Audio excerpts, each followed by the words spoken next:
Hello ADPians, welcome to ADP Star, the super learning platform guys. Myself Harsh Malo and today we are going to have the discussion of paper 2, detailed discussion कह सकते हैं. तो हम solution discuss करने वाले paper 2 के.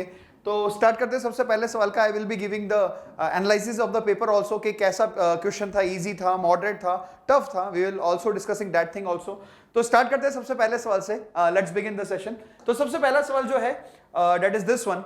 हमें यहाँ पे सेट दे रखा है S1 that is I, J, K और I, J, K जो है वो 1 से लेके 10 तक बिलोंग करेंगे. और S1 की अगर बात करें तो फिर बाद में क्या बोला है, if the total number of element in the set SR is NR, है ना. SR के अंदर जो टोटल नंबर ऑफ एलिमेंट्स हैं वो NR के बराबर है. R का value 1 2 3 4, then which of the following statement is are true. इनमें से कौन से स्टेटमेंट सही हैं और गलत है. तो बात करते हैं सबसे पहले की S1 है मेरे पास I, J, K. I, J, K जो है वो 1 से लेके 10 तक बिलोंग करता है. तो इसका मतलब क्या हुआ, अगर मैं आपसे बोलूं कि I को देने के लिए हमारे पास कितने ऑप्शन है, that will be 10 ऑप्शंस. इसके पास भी 10 ऑप्शंस हैं. It is also having 10 option. तो टोटल मिला के देयर विल बी 10 की पावर 3 ऑप्शन. अगर मैं आपसे बात करूं N1 की तो N1 आ जाएगा आपका 10 की पावर 3. 10 की पावर 3 का मतलब कितना हो जाएगा 1000. N1 will be equal to 1000. ठीक है, तो ये हमारा पहला पार्ट हो गया. अब बात करते हैं दूसरे पार्ट की, दैट इज S2. हम S2 को डिकोड करते हैं. S2 में कंडीशन दे रखी है. कंडीशन क्या है, लेट्स राइट इट डाउन कि 1 is greater then I is less then J plus 2 is less then 10. इस तरह से दिया हुआ है ना. इस तरह से कंडीशन दी हुई है, यहाँ पे इक्वालिटी होल्ड कर रही है. ठीक है, कि I का वैल्यू जो है वो ग्रेटर देन इक्वल टू 1 है और J प्लस 2 जो है वो इस तरीके से हमें दिया हुआ है. तो हम केसेस ले लेते हैं यहाँ पे. Let us take cases here. अगर हम यहाँ पे केसेस लिखेंगे तो अगर केसेस लेते तो लेट अस सपोज मैंने J का वैल्यू 1 ले लिया. If I have taken J is equal to 1, तो J का वैल्यू अगर 1 होगा तो I का वैल्यू कहां से कहां तक ट्रेवल करेगा, 1 से लेके 3 तक. If J is equal to 1, right. इसका मतलब ये हुआ कि I दो वैल्यू ले सकता है. कौन कौन सी दो वैल्यू ले सकता है, एक तो आपके पास 1 ले सकता है और एक 2 ले सकता है. Let us suppose J is equal to 2.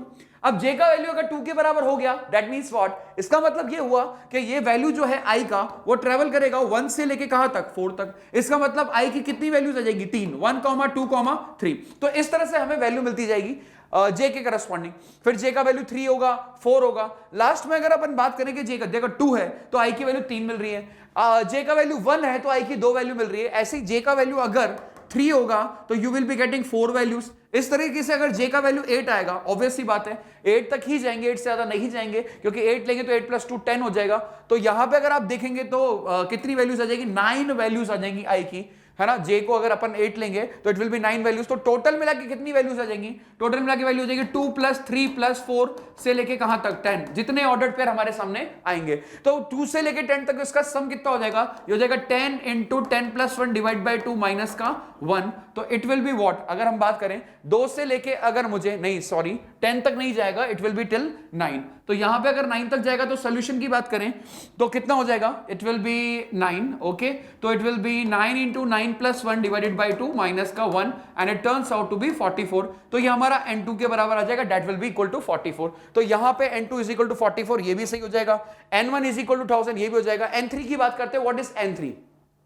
N3 में बोला गया यहां पे I, J, L, यहां पे इक्वालिटी नहीं है. This is not the equality. I is greater than 1, है ना. तो आप देख सकते हैं यहां पे क्या होगा कि I, J, K, L और यहां पे 10 आएगा. तो I, J, K, L का वैल्यू जो है वो 1 से लेके 10 तक के बीच में वेरी करेगा. अगर वो 1 से लेके 10 तक के बीच में वेरी करेगा, that means what, I, J, K क्या हो सकता है. तो ऑब्वियस सी बात है आपके पास पेयर्स क्या है, 1 से लेके 10 तक ले सकते हैं. I का वैल्यू 1 से बड़ा है और L का वैल्यू 10 से छोटा है. इसका मतलब ये हुआ कि आपके पास टोटल एलिमेंट हुआ 2 3 4 5 6 7 8 और यहां पे आ जाएगा 9. तो टोटल मिला के यू आर हैविंग 8 एलिमेंट्स और 8 एलिमेंट्स में से आप 4 एलिमेंट जितने तरीके से चूज कर सकते हैं उतने नंबर ऑफ वेज हो जाएंगे. The answer will be equal to 8C4. The correct answer will be equal to 8C4. इसका वैल्यू कैलकुलेट कर लीजिए. ये हो जाएगा 8 into 7 into 6 into 5 divide by 4 into 3 into 2 into 1. तो 4 3 जा जैसे देख सकते हैं 4 2 जा 8 हो जाएगा, 3 बार बचेगा, दिस विल बी 2. 7 5 जा 35 into 2, that turns out to be 70. तो सी ऑप्शन हमारा सही नहीं होगा. अब बात करते हैं N4 की, that is N4 divided by 12. अब N4 क्या है, S4 I, J, K, L, I, J, K and R distinct element in 1 से लेके 10 तक. तो आपको 10 एलिमेंट में से 4 एलिमेंट्स को चूज करना है। तो टोटल मिला के अगर 10 एलिमेंट में से आप 4 एलिमेंट्स को चूज करेंगे तो वो हो जाएगा 10c4 के बराबर, दैट विल बी 10c4, ये आपका n4 हो जाएगा। अब हमें वैल्यू किसकी कैलकुलेट करनी है, n4 डिवाइडेड बाई 12 की। अब n4 डिवाइड बाई 12 का मतलब हो गया 10c4, 10c4 का मतलब क्या हो गया 10 into 9 into 8 into 7 divided by 4 मतलब 12, ऑब्वियस सी बात है ये 12 हो गया आपका। तो अगर मैं 4 की टेबल से काटूं, इफ आई कट, अच्छा यहां पे 10 इंटू 9 इंटू 8 इंटू 7 और नीचे कितना आएगा, ये हो जाएगा 4 इंटू 3 इंटू 2 इंटू 1, इस तरीके से। तो यहां पे आप देख सकते हैं इसका वैल्यू कितना आएगा, 4 3 जा कितना हो जाएगा, जैसे 4 2 जा ये 8 हो जाएगा, 3 3 जा ये 9 हो जाएगा, है ना। इस तरह से आप इसका वैल्यू कैलकुलेट कर सकते हैं। तो 420 के बराबर नहीं आ रहा होगा, ठीक है। तो is it clear to everyone. तो अगर आप इस सवाल की बात करें तो इस सवाल को आप बोल सकते हैं कि ये सवाल इजी टू मॉडरेट था। This question was easy to moderate, है ना, इजी टू मॉडरेट क्वेश्चन था। तो ठीक है, बढ़ते हैं। पीएनसी का बेसिक सा सवाल था जहां पे हमें कॉम्बिनेशंस बनाने थे, बस ज्यादा कुछ नहीं था, ठीक है। Let's move toward the next question. अगला सवाल क्या है, what is the next question. अगला सवाल है हमारे पास ये, कंसिडर ट्राइंगल PQR, एक ट्राइंगल है PQR SOT से, this is from the house of SOT, है ना। सोल्यूशन ऑफ ट्राइंगल से क्वेश्चन पूछा गया था। Consider a triangle PQR having sides of length PQR opposite to the angles PQR respectively, then which of the following statement is true। तो सबसे पहला statement देख सकते हैं, cos P is greater than equal to 1 minus P square divided by 2QR। अच्छा, सबसे पहले cos P की बात कर लेते हैं। cos P किसके बराबर आएगा, ये आएगा Q square plus R square minus P square divided by it will be 2QR। सही बात है, बिल्कुल सही बात है। अच्छा, मैं एक काम करता हूं, मैं Q स्क्वायर और R स्क्वायर में AM greater than equal to GM लगाता हूं, तो वो कितना बनेगा बताइए। वो बनेगा Q square plus R square divided by 2, that should be greater than equal to कितना हो जाएगा, ये हो जाएगा Q square into R square पूरे की पावर 1/2, क्योंकि पॉजिटिव नंबर्स है। तो इस तरह से आपको दिखाई देगा। तो ये बन जाएगा Q स्क्वायर प्लस का R square is greater than equal to 2QR। सही बात है, 2QR से बड़ा या बराबर होगा, पूरे में से P स्क्वायर सब्ट्रैक्ट कर दो तो ये हो जाएगा Q square plus R square minus का P square, that should be greater than equal to 2QR minus का P स्क्वायर। आप देख सकते हैं इसका न्यूमरेटर क्रिएट हो गया, cos P का न्यूमरेटर जो है वो आपके सामने क्रिएट हो चुका है प्यारे बच्चों। तो यहां पे आप देख सकते हैं ये न्यूमरेटर हो गया and it is greater than equal to 2QR minus का P स्क्वायर। इसको पूरे से 2QR से डिवाइड कर दीजिए तो ये हो जाएगा Q स्क्वायर प्लस का R स्क्वायर माइनस का P square divided by it will be 2QR is greater than equal to, ये हो जाएगा 2QR माइनस का P स्क्वायर डिवाइडेड बाय हो जाएगा 2QR। ठीक है, अब आप देख सकते हैं कि ये किसके बराबर है, this will be equal to what, cos P। तो आपको मिल जाएगा cos P that should be greater than equal to this one and this upon this it will be equal to 1 and minus P square divided by 2QR। तो ये option हमारा correct हो जाएगा। पहला ऑप्शन है cos P is greater than equal to 1 minus P square upon 2QR, that will be correct by using the concept of AMGM। ठीक है, तो बात करते हैं आगे। अगला ऑप्शन देखिए, अगला ऑप्शन है आपके पास इस तरीके से, cos R is greater than equal to Q minus R upon P plus Q cos P, इस तरह से।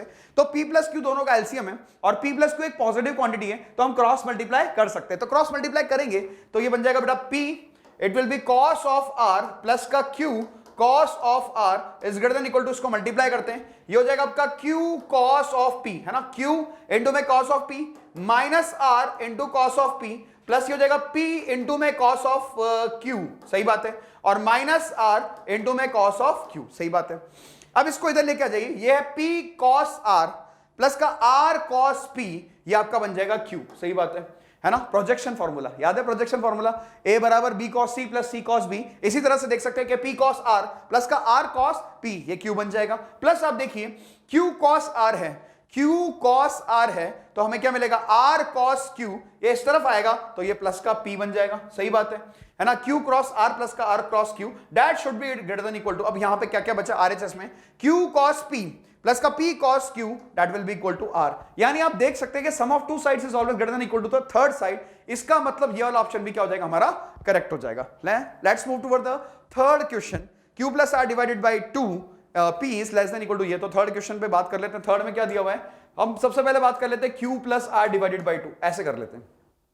Q और R में AM greater than equal to GM use करते हैं, that should be greater than equal to, ये हो जाएगा Q इंटू R पूरे की पावर 1/2, यानी Q plus R is greater than equal to, ये हो जाएगा 2 टाइम्स रूट ऑफ QR। अब साइन रूल से आपको एक बात पता है, साइन रूल से क्या होगा बेटा, ये हो जाएगा P upon sine of P is equal to, ये हो जाएगा Q upon sine of Q is equal to R upon sine of R। ठीक है, इज इक्वल टू K बोल दीजिए अब, है ना। तो Q का वैल्यू कितना हो जाएगा, ये हो जाएगा K साइन Q, ये हो जाएगा K साइन R और नीचे अगर मैं क्या कर रहा हूं, है ना, मुझे क्या रिक्वायरमेंट है, q plus R divide by P चाहिए, तो मैं यहां पे p से डिवाइड कर रहा हूं, तो ये जाएगा q plus R divided by p, that should be greater than equal to 2 times root of q r divided by p।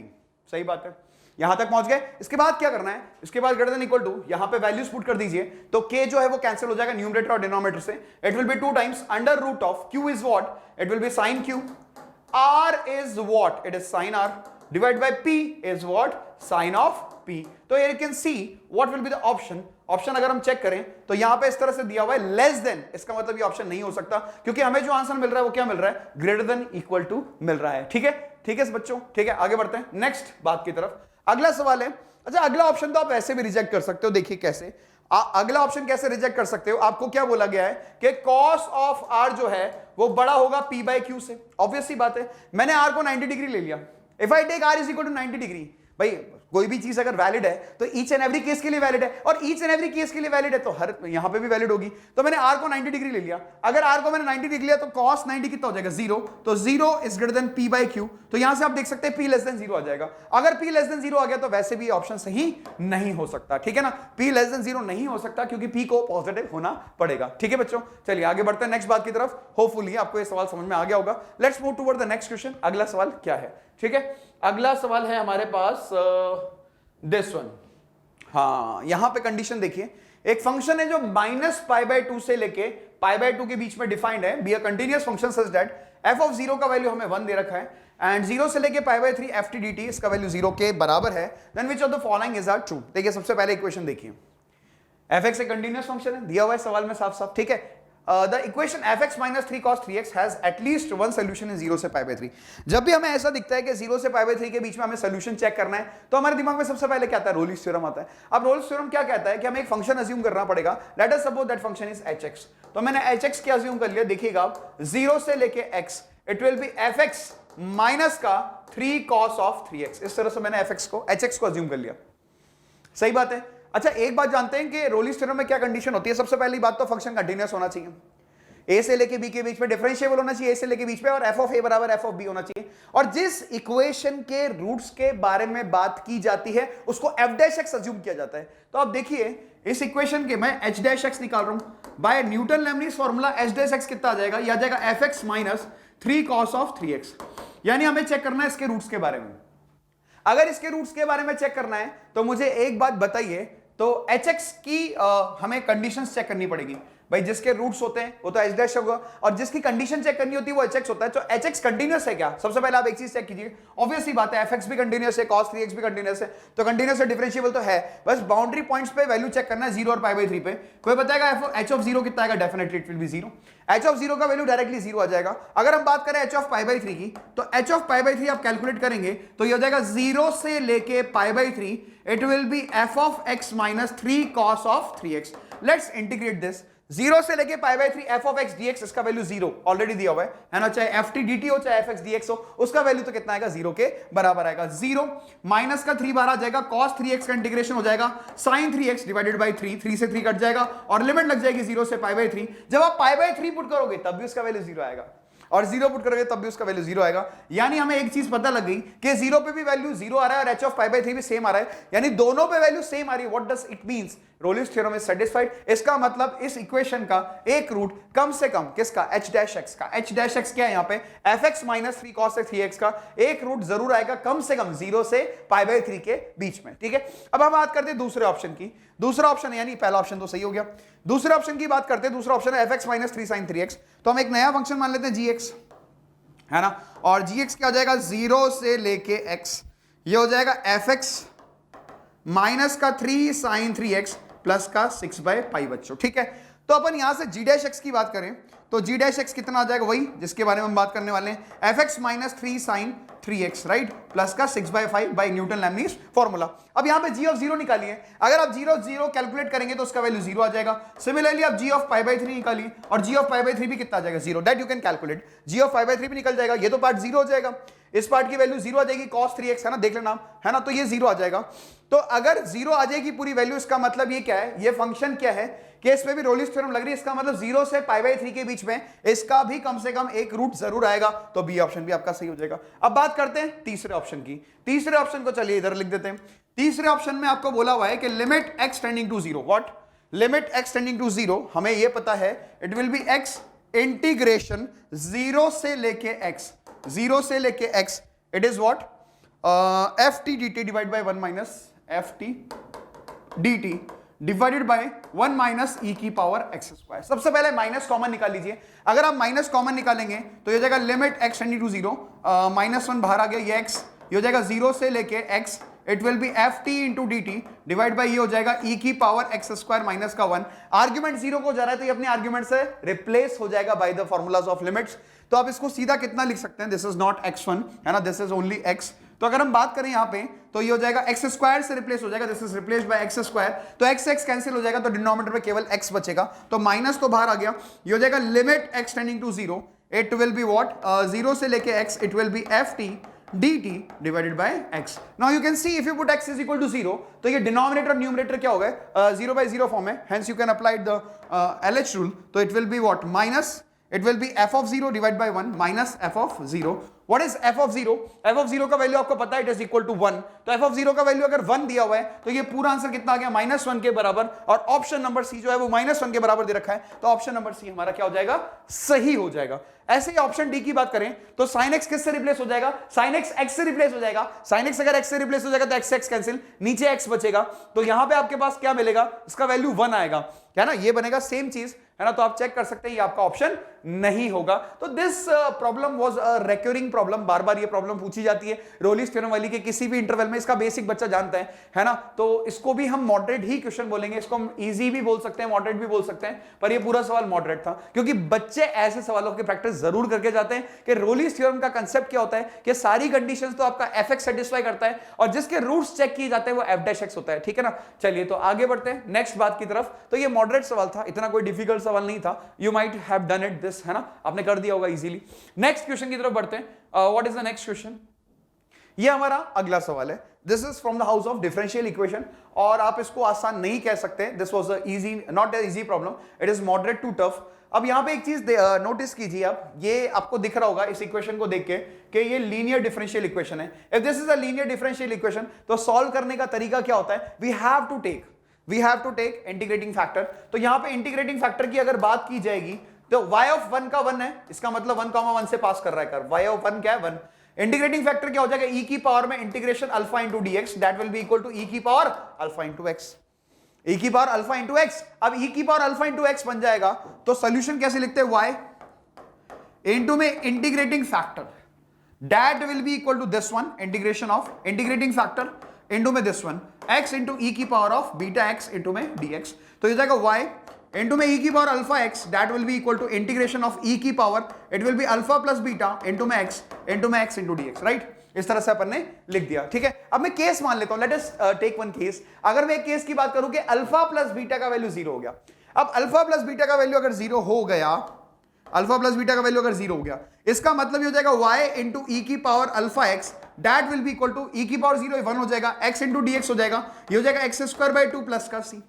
अब हमें एक बात पता है कि कर्व कहां से पास कर रहा है, कर्व पास कर रहा है 1, 1 से, तो कर्व को 1, 1 से पास करा दें तो ये हो जाएगा आपके पास e की power alpha that is equal to 1/2 plus का c, here c will turn out to be e की पावर अल्फा माइनस का 1/2, e की पावर अल्फा माइनस का 1/2 that will be c of c value, and the differential equation will become y, यहां से आप देख सकते हैं, इनटू e की power alpha x that will be equal to x square by 2 और प्लस का c हो जाएगा आपका e की पावर अल्फा माइनस का 1/2। इस तरह से आप देख सकते हैं e की पावर अल्फा माइनस का 1/2, ठीक है। तो अब आप ऑप्शन चेक कर लीजिए अल्फा की डिफरेंट वैल्यूज पे, क्योंकि हमें सवाल में दिया हुआ है कि alpha beta belongs to R है। अब अल्फा और बीटा बिलोंग्स टू आर है तो अल्फा का वैल्यू 1 ले लें अपन, तो देखते हैं कुछ ऑप्शन मिल रहा है क्या। ये हो जाएगा y इंटू e की पावर x, है ना, y इंटू e की पावर ऑफ x, है ना, पुट करके देखते हैं कुछ मिलता है क्या। e की power x that will be equal to x square by 2 और अल्फा का वैल्यू 1 ले लिया तो it will be e minus half divide by e की पावर x, e की पावर x से अगर आप डिवाइड करोगे तो ये बन जाएगा x स्क्वायर बाय 2 इनटू में e की power minus of x plus e minus 1/2 e की पावर माइनस 1/x। ये पहला ऑप्शन सही हो गया, राइट। ये पहला ऑप्शन हमारा मैच कर रहा है, कब, उस कंडीशन में कि जब अल्फा प्लस बीटा का वैल्यू कितना हो जाएगा 0 के बराबर हो जाएगा। Hope you guys are getting it. इस आपको समझ में आ गया होगा जो मैंने आपको बताया, बहुत इजी से कंसेप्ट था। डिफरेंशियल इक्वेशन थी पर कंफ्यूज इसलिए हो गए बच्चे क्योंकि यहाँ पे अल्फा और बीटा में आपको कंफ्यूज कर दिया गया है ना, अल्फा और बीटा की कंडीशंस आपको दे दी गई है। आगे बढ़ते हैं, अगर हम बात करें कि हमारी डिफरेंशियल इक्वेशन क्या थी, डिफरेंशियल इक्वेशन थी y इंटू ई की power alpha of x that will be equal to integration of e की power alpha plus beta into x into में x इंटू dx। ये हमारी डिफरेंशियल इक्वेशन थी, right. अब मैंने ये मान लिया कि अल्फा प्लस बीटा जीरो के बराबर नहीं है, alpha plus beta is not equal to zero. अब alpha plus beta is not equal to zero, तो आगे क्या करना है, what we have to do further.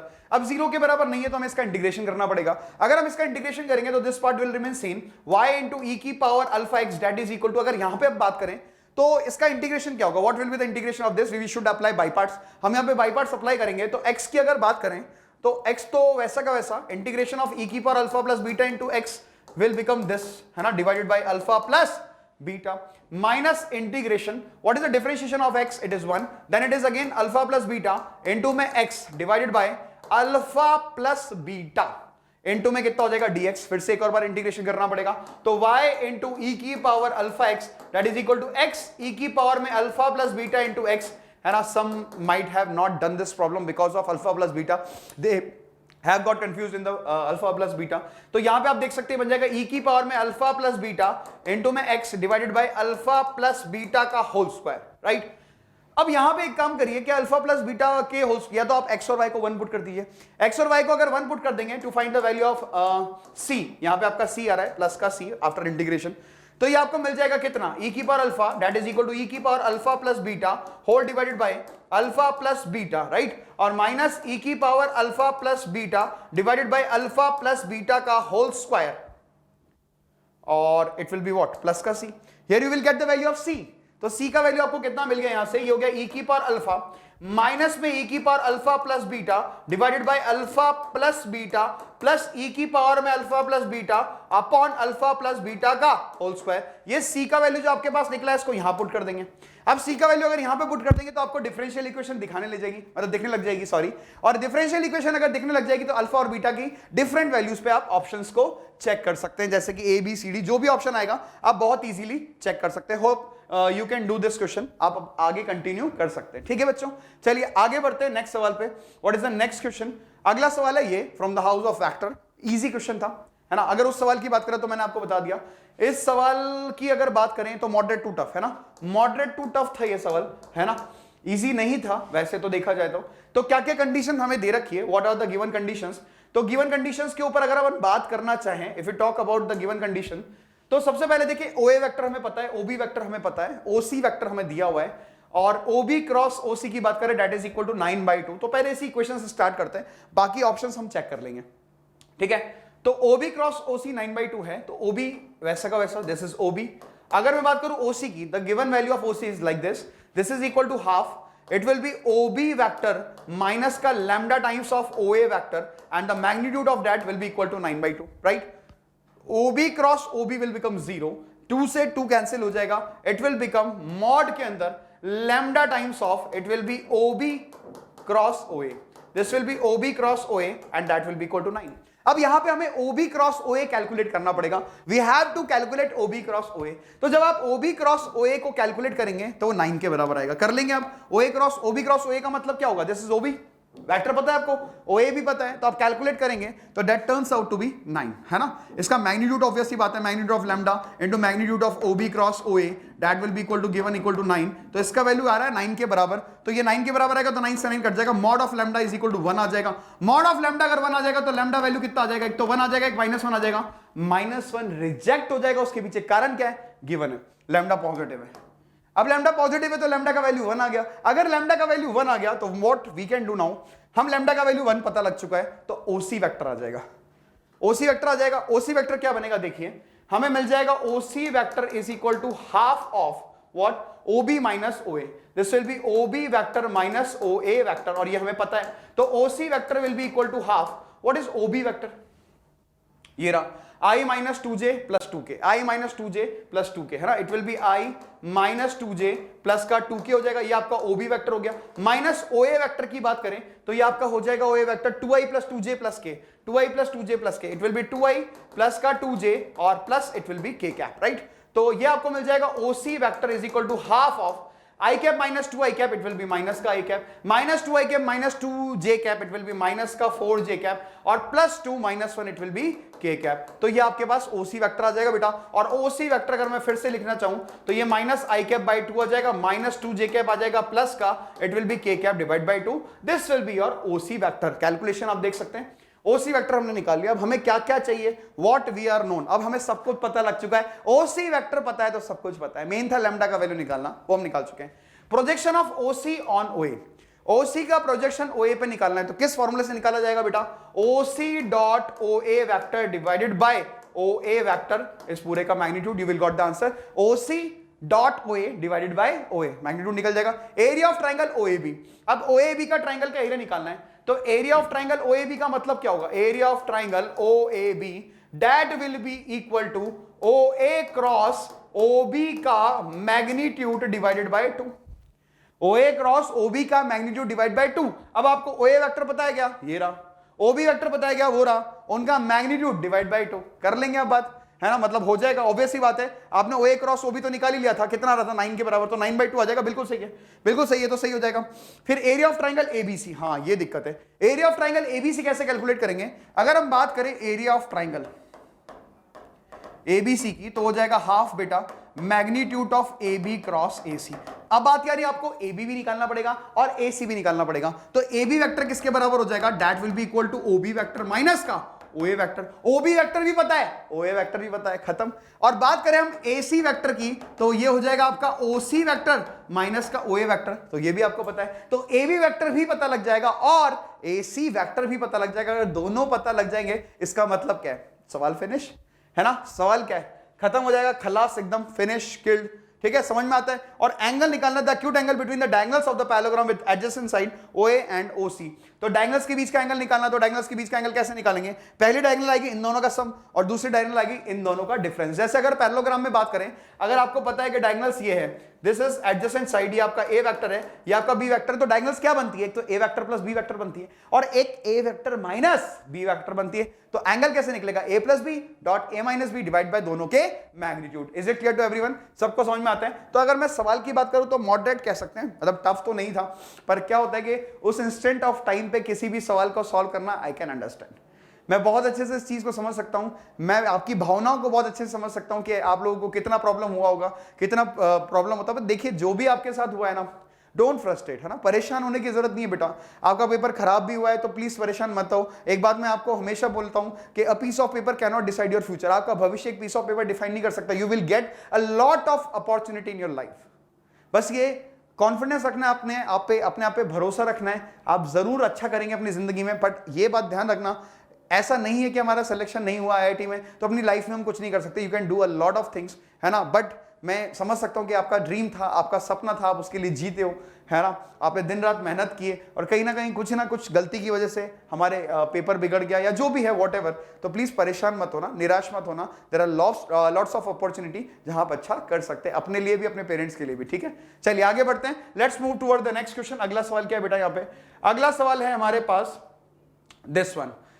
Parabola है y square is equal to 8x की अगर हम बात करें, है ना. पैराबोला अगर y square is equal to 8x की बात करें, P पॉइंट है आपका -2,4 and Q dash be two distinct points on E such that the lines PQ and PQ dash are tangent to E. Let F be the focus of E. Then which of the following statement is are true?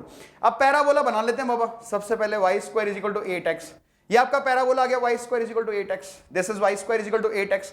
अब हम बात करें किसकी, focus की, तो इसका focus कितना आएगा 2,0. Definitely it will B 2,0. अब 2 पॉइंट्स हमें दिए हुए, एक पॉइंट हमने बोल दिया Q, एक पॉइंट हमें दिया हुआ है Q डैश. तो अगर आप पॉइंट देखेंगे -2,4 तो -2,4 इसके डायरेक्ट्रिक्स पर लाई करेगा यहां पे.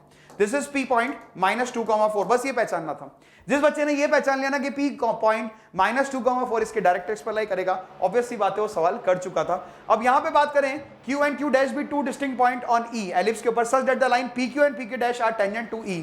PQ and PQ dash are tangents, ये टेंजेंट है आपके लिए, दीज आर द टेंजेंट्स. अब ये टेंजेंट्स हैं और ये आपका फोकस है, तो आपको क्या क्या बताना है ध्यान से देखिए. Let F be the focus, then which of the following statement is are true? पहला, the triangle PFQ is a right angle triangle. PFQ एक right angle triangle है, याद करिए. PFQ एक right angle triangle है, yes or no? Yes.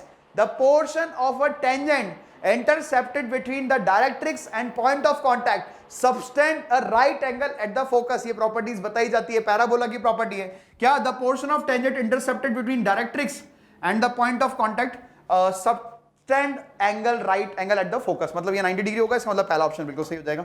The triangle OPQ dash, OPQ dash का मतलब क्या होगा बेटा, ओ नहीं ये QPQ डैश है, sorry QPQ dash is a right angle triangle, definitely it is a right angle triangle. Right angle triangle क्यों होगा, कारण बताओ, ऑब्वियस सी बात है, अगर आप डायरेक्ट्रिक्स के ऊपर से टेंजेंट्स ड्रॉ कर रहे हो, अगर डायरेक्ट्रिक्स के ऊपर से टेंजेंट ड्रॉ कर रहे हो तो उन टेंजेंट के बीच का एंगल कितना होगा, definitely it will B 90 degree, है ना। आपको डायरेक्टर सर्कल मतलब डायरेक्ट्रिक्स के बारे में क्या बताया जाता है, directrix is a locus of point which moves such that is locus such that the locus, अरे क्या बोल रहा हूं मैं, हाँ आपको क्या बता रहा है, डायरेक्टर सर्कल होता है। पैराबोला के केस में डायरेक्टर सर्कल क्या होता है, डायरेक्ट्रिक्स होता है। तो डायरेक्टर सर्कल क्या होता है, it is a locus of point from which the tangents are drawn are perpendicular, वहां से टेंजेंट्स आपस में कैसे होती है, परपेंडिकुलर। तो राइट एंगल ट्रायंगल है क्या, बिल्कुल है। P और F के बीच का डिस्टेंस 5√2 आएगा, ये रहा P और ये रहा F, डिस्टेंस निकालेंगे तो कितना आएगा, ये हो जाएगा 16 plus it will be 16 root of 32, तो इट विल बी 4√2, ये 4√2 के बराबर आएगी। और ऑप्शन में हमें कितना दिया रखा है 5√2, तो ये ऑप्शन तो नहीं हो सकता। F lies on the line Q and Q dash, F focus जो है वो Q और Q डैश पे लाई करेगा। देखिए P पॉइंट डायरेक्ट्रिक्स के ऊपर है, अगर P पॉइंट आपका डायरेक्ट्रिक्स के ऊपर है और Q पॉइंट डैश की बात करें, है ना, ये आपकी COC है, Q और Q डैश क्या है, कॉर्ड ऑफ कॉन्टैक्ट है, तो कॉर्ड ऑफ कॉन्टैक्ट क्या बनेगी, फोकल कॉर्ड बनेगी अगर डायरेक्ट्रिक्स से आपने टेंजेंट्स को ड्रॉ किया है, ठीक है। तो इसका मतलब ये ऑप्शन भी क्या हो जाएगा, एकदम करेक्ट हो जाएगा। तो this was a easy problem, है ना, प्रॉपर्टी बेस्ड आप इसको कह सकते हैं। जिस बच्चे ने पैराबोला की सारी प्रॉपर्टी याद रख रखी है उसके लिए बहुत आसान था, बस थोड़ी सी बात ये थी कि उसको ये पता लग जाए कि ये वाला पॉइंट जो है वो कहां पे लाई करेगा, डायरेक्ट्रिक्स पे लाई करेगा, ठीक है। लेट्स मूव फॉरवर्ड, अगले सवाल की तरफ मूव करते हैं।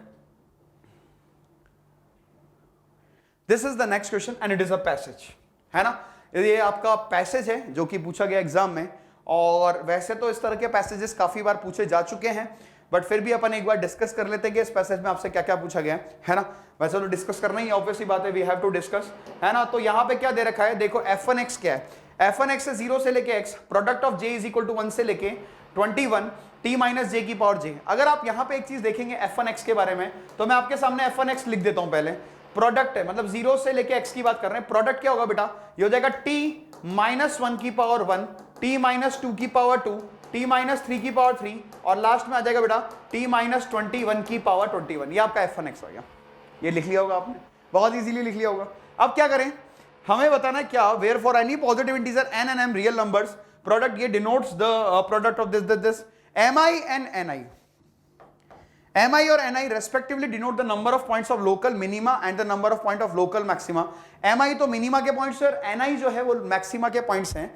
तो आपको बताना है 0 से इंटरवल इन्फिनिटी के बीच में क्या होगा। तो एक काम करते हैं, डिफरेंशिएट करते हैं।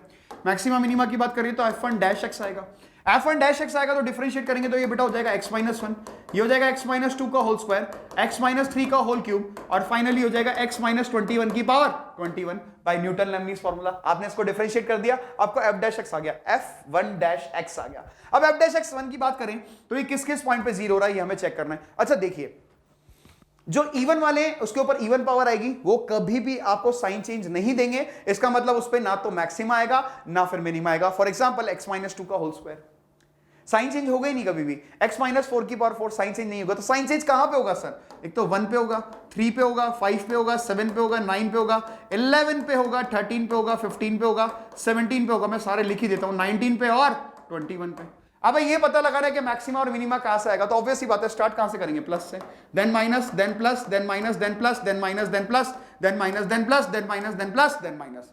अब ये पता लगाना है, अगर आप नेगेटिव से पॉजिटिव जा रहे हो तो मिनिमा है, याद आ रहा है फर्स्ट डेरिवेटिव टेस्ट से। अगर आप नेगेटिव से पॉजिटिव जा रहे हो तो मिनिमा है।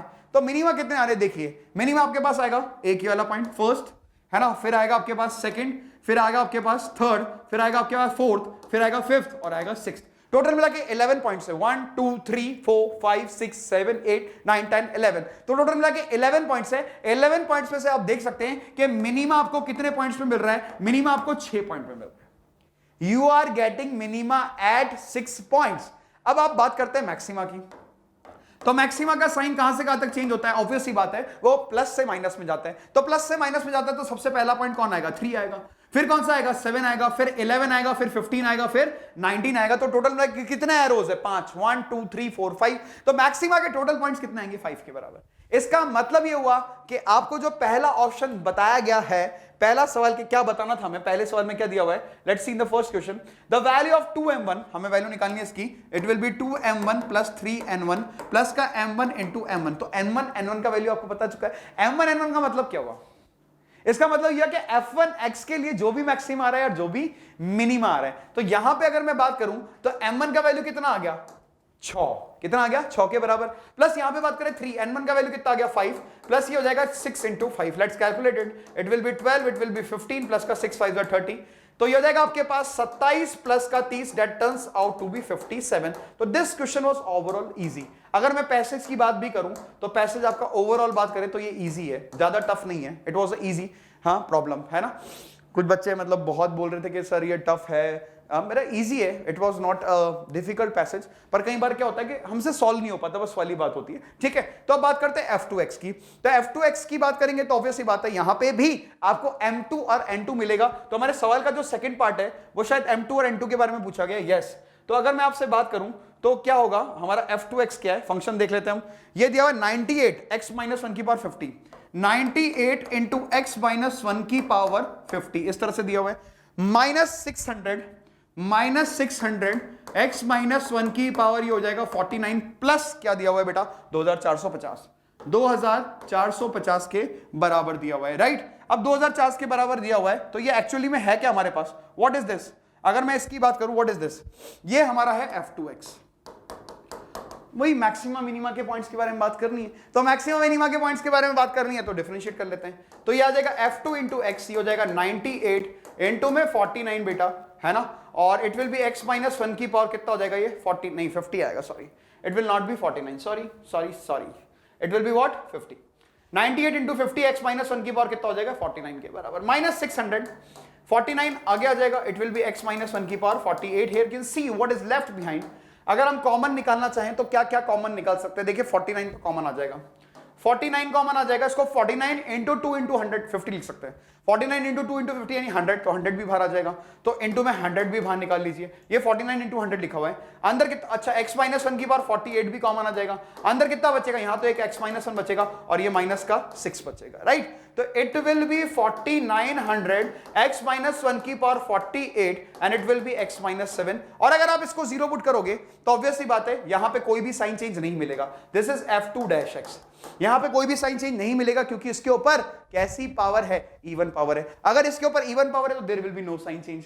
और यहां पे बात करें तो ये जीरो किस पे होगा, केवल और एक पॉइंट पे 7 पे। अब बात आती है साइन स्कीम की, तो यहां पे 7 है, तो 7 पे मिलेगा मैक्सिमा या मिनिमा, ऑब्वियसली बात है माइनस से प्लस जाएगा, तो माइनस से प्लस जाएगा, ऑब्वियसली बात है 7 से आगे बढ़ोगे तो वैल्यू पॉजिटिव मिलेगी, 7 से छोटा होगे तो वैल्यू नेगेटिव मिलेगी। इसका मतलब ये हुआ कि m2 तो आपका 1 हो गया और n2 आपका 0 हो गया, ऑब्वियसली बात है क्योंकि एक ही पॉइंट मिल रहा है मिनिमा का और एक पॉइंट 0 पॉइंट, एक भी पॉइंट नहीं मिल रहा मैक्सिमा का, तो 1 और 0, तो अब आंसर निकाल लेते हैं इसका, ये हो जाएगा 6 इंटू 1 प्लस का 4 इंटू 0 प्लस का it will be 0, that turns out to be 6, इसका आंसर 6 आ जाएगा। तो पहले पार्ट का आंसर 57 आ चुका है और दूसरे पार्ट का आंसर 6 आ गया। तो this was a easy problem, हमें कुछ नहीं करना था, डिफरेंशिएट करके बस ये आइडेंटिफाई करना था कि कौन से पॉइंट मैक्सिमा के, कौन पॉइंट मिनिमा का, यानी अल्टीमेटली अगर कहा जाए तो फर्स्ट डेरिवेटिव टेस्ट के ऊपर ही बेस्ड था पूरा कॉम्प्रिहेंशन। ठीक है, चलिए आगे बढ़ते हैं नेक्स्ट क्वेश्चन की तरफ। अगला सवाल है अनदर क्वेश्चन स्टैम्प, एक और आप देख सकते हैं कि यहाँ पे बेहतरीन सवाल है। ठीक है, तो GI जो है वो इस तरह से जा रहा है π/8 से लेके 3π/8 से लेके r, f यहां से ट्रेवल कर रहा है सच दैट g1x आपका 1 के बराबर है, ठीक है, g2x आपका mod of 4x minus pi है एंड fx आपका साइन स्क्वायर x है for all x belongs to this. तो हमें कैलकुलेट करना है, हमें क्या क्या डिफाइन करना है एक बार देख लेते हैं। ऐसा ही डिफाइन कर रखा है, तो हमें क्या क्या कैलकुलेट करना है, हमें 16s1 बाई पाई कैलकुलेट करना है। अब 16s1 बाई पाई का मतलब क्या हो गया, ऑब्वियस सी बात है, what is the meaning of 16s1 by pi, हमें s1 का वैल्यू कैलकुलेट करना पड़ेगा। अब s1 क्या है वो हमें देखना पड़ेगा यहां से, तो s1 क्या आएगा, देखिए i की जगह 1 पुट कर दीजिए। अगर मैं s1 की बात करूं तो ये हो जाएगा π/8 से लेके इट विल बी 3π/8, राइट। ये हो जाएगा आपका fx इंटू में g1x का वैल्यू किसके बराबर है, 1 के, g1x इज इक्वल टू 1, तो यहां पे 1 आ जाएगा। तो s1 अल्टीमेटली क्या हो जाएगा, ये हो जाएगा π/8 से लेके it will be 3π/8, what is fx is sine square x, बहुत ही आसान। s1 तो सिंपल साइन स्क्वायर x आ रहा है, तो अगर मैं आपसे बोलूं कि s1 क्या आ रहा है, this will be equal to π/8 से लेके 3 pi by 8 it will be sine square x of dx। King's rule लगा दीजिए, तो s1 आ जाएगा पाई बाय 8 से लेके 3 पाई बाय 8, किंग्स रूल लगाएंगे तो a plus b minus x, यानी साइन स्क्वायर एक्स की जगह आ जाएगा बेटा pi by 8 plus 3 pi by 8 minus का x। तो s1 हो जाएगा पाई बाय 8 से लेके 3 pi by 8, it will be pi bye 4 pi by 8 pi by 2, it will B cos square of x। I think it is finished. तो s1 जो है वो साइन स्क्वायर एक्स के बराबर भी है, वो कॉस स्क्वायर एक्स के भी बराबर है, तो 2s1 आ गया। That will be equal to pi by 8 से लेके बेटा कहां तक, 3 पाई बाय 8 तक, अंदर वैल्यू 1 इंटू dx बचेगा, क्योंकि sine square x plus cos square x ये 1 हो चुका है। तो twice of s1 that is equal to 3 pi by 8 minus का pi by 8 and it turns out to be 2 pi by 8 यानी पाई बाय 4। तो s1 का वैल्यू आ जाएगा पाई बाय 8 के बराबर। अगर s1 का वैल्यू पाई बाय 8 आ जाएगा तो यहां पुट कर दीजिए, it will be 16 by pi into में हो जाएगा pi by 8 that turns out to be 2। इसका वैल्यू किसके बराबर आ जाएगा, 2 के बराबर आ जाएगा। क्लियर? तो बहुत आसान था, मतलब s1 निकालना बहुत आसान था। अभी s2 के बारे में हमने कमेंटिंग नहीं की है। अब s2 के अगर बारे में बात करेंगे तो लिमिट तो सेम ही होगी, पाई बाय 8 से 3 पाई बाय 8, बट यहां पे g2x आ जाएगा, और g2x है mod of 4x minus pi, it is mod of 4x minus का पाई। चलिए तो हम s2 कैलकुलेट करते हैं, s2 कैलकुलेट करते हैं। तो s2 कितना हो जाएगा बेटा, ये सेम लिमिट है पाई बाय 8 से लेके 3 पाई बाय 8, सही बात है। और यहां पे हम बात करें तो कितना बन जाएगा, एक तो साइन स्क्वायर एक्स आ जाएगा fx, और वो आ जाएगा मॉड के अंदर 4x माइनस का पाई इनटू में dx। अब बात ये आती है कि हमें क्या करना है, what we have to do here.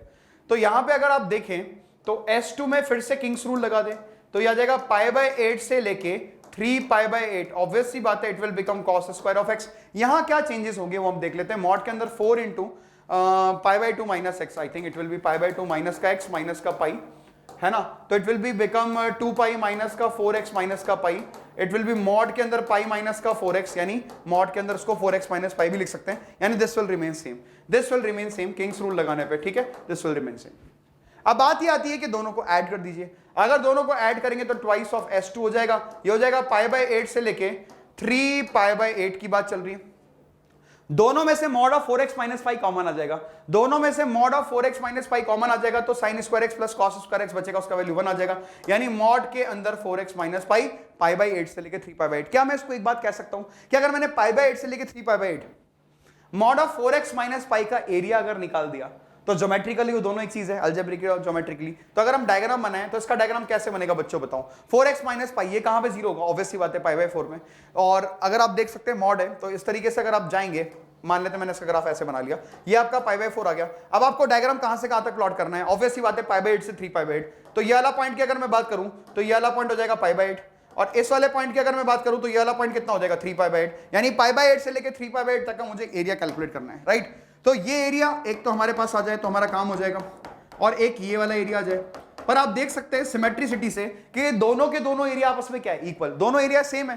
तो कोई सा भी एरिया निकाल दीजिए, कोई प्रॉब्लम नहीं है ना, कोई सा भी एरिया निकाल दीजिए, कोई भी इशू नहीं है। अब एरिया कैसे निकालेंगे, ऑब्वियसली बात है राइट एंगल ट्रायंगल है तो half into base into height कर लीजिए। हाइट कैसे निकालेंगे भाई देख लीजिए, हाइट कैसे निकालेंगे, यहाँ पे पाई बाय 8 पुट कर दो। अगर x की जगह पाई बाय 8 पुट करोगे तो 4 इंटू पाई बाय 8 और माइनस का पाई आ जाएगा ये, तो मॉड के अंदर कितनी बार कटेगा 2 बार, तो ये हो जाएगा पाई बाय 2 माइनस का pi, it will be pi by 2, तो हाइट तो हो जाएगी पाई बाय 2। तो एरिया कितना आ जाएगा, एरिया विल बी हो जाएगा एक पार्ट का एरिया बता रहा हूं, एक पार्ट का हाफ इंटू में बेस, बेस है pi by 4 minus pi by 8, pi by 4 minus pi by 8 कितना हो जाएगा पाई बाय 8 हो जाएगा, और इंटू में कितना हो जाएगा पाई बाय 2 हो जाएगा। तो ये अल्टीमेटली आ जाएगा आपके पास पाई स्क्वायर बाय 32।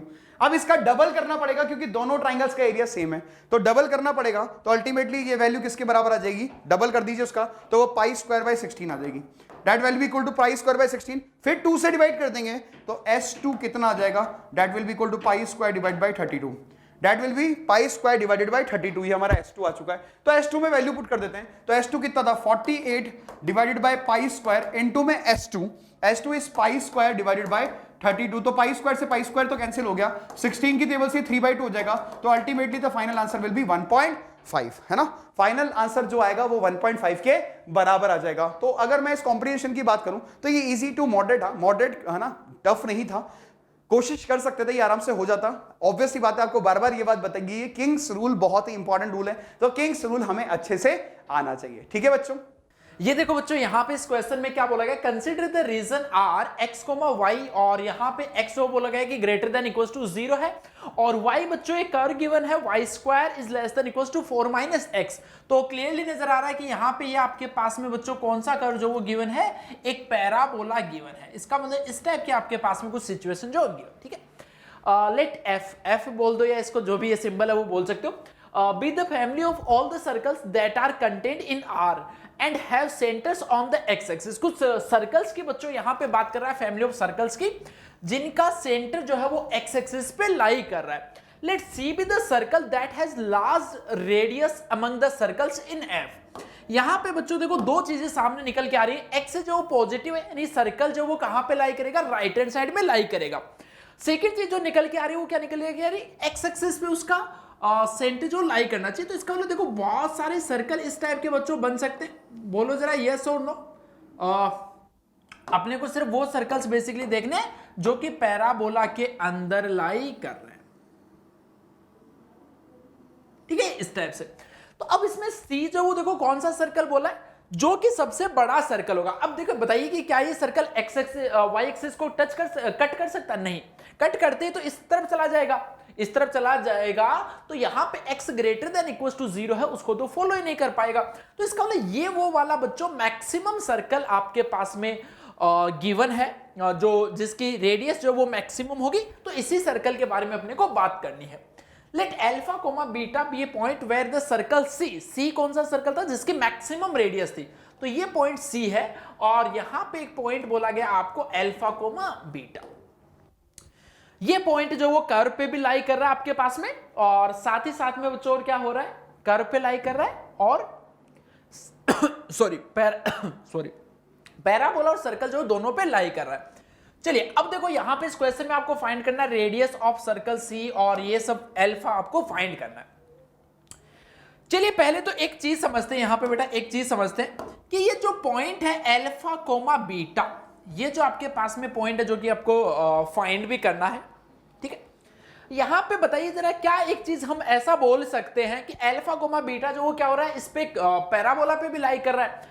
तो यहां पे अगर हम y कोऑर्डिनेट जो उसको बीटा ले ले, कुछ है ना, y कोऑर्डिनेट जो उसको मान लिया हमने एक बार के लिए बीटा ले लिया और यहां से x जो उसको भी हम बीटा की फॉर्म में ले लेते हैं, जैसे हम पैरामीट्रिक फॉर्म में लेते हैं उसी पैरामीट्रिक फॉर्म की बच्चों हम यहां पे बात कर रहे हैं। तो अगर यहां पे देखो पैरामीट्रिक फॉर्म की बात करें तो अल्फा जो वो क्या आएगा 4 माइनस में बीटा स्क्वायर, तो ये पॉइंट आ गया 4 माइनस में बीटा स्क्वायर। क्लियर है क्या बच्चों इतनी चीज। चलिए अब देखो यहां पे क्या होगा, अगर मान लो कि ये सर्कल है, मैक्सिमम इसका हमने बोला कि रेडियस होनी चाहिए और ये इसको टच भी करना चाहिए, तो क्या ये चीज हम इजीली बोल सकते हैं कि अगर ये सर्कल और ये पैराबोला एक दूसरे को जिस पॉइंट पे टच करना है उस पॉइंट के अलोंग कॉमन नॉर्मल मिलेगा, या फिर हम ऐसा बोल सकते हैं कि उस पॉइंट के अलोंग कोई ना कोई एक कॉमन टेंजेंट मिलेगी। तो भाई हम नॉर्मल की बात क्यों कर रहे हैं, फिर टेंजेंट की बात क्यों नहीं कर रहे, क्योंकि बेटा नॉर्मल जो है वो अपने को पता है कि वो हमेशा एक सर्कल का जो नॉर्मल होता है वो हमेशा क्या होता है, सर्कल के सेंटर से पास होता है। तो सर्कल का जैसे अपने को सेंटर जो वो भी बेसिकली फाइंड करना है और एक रिलेशन भी अपने को मिल जाएगा कि इसके सेंटर से वो सर्कल नॉर्मल जो पास हो रहा है। तो इसका मतलब अपना जो मेन एम है वो क्या होना चाहिए, वो नॉर्मल को फाइंड करना अपना मेन एम होना चाहिए। तो चलिए भाई नॉर्मल कैसे मिलता है, सबसे पहले इस कर्व को अगर हम डिफरेंशिएट कर दें तो 2y dash is equals to -1, यानी y डैश की वैल्यू आ गई -1/2y और y कोऑर्डिनेट बच्चों कितना है बीटा, यानी -1/2 बीटा। अब चलिए ये बात तो ठीक है, -1/2 बीटा जो वो क्या होगा, टेंजेंट का स्लोप होगा। तो अगर हम बात करें स्लोप ऑफ नॉर्मल की, स्लोप ऑफ नॉर्मल, तो बताइए बच्चों स्लोप ऑफ नॉर्मल जो वो कितना होगा 2 बीटा होगा। अब अगर हम बात कर दें इक्वेशन ऑफ नॉर्मल की, इक्वेशन ऑफ नॉर्मल की बच्चों हम यहां पे बात कर रहे हैं, तो ये देखो कितना होगा y minus y1 equals to m जो है वो 2 बीटा आ गया और x माइनस में x1 जो वो कितना है बच्चों 4 माइनस में बीटा का स्क्वायर। अरे बोलो भाई यहां तक कोई दिक्कत है।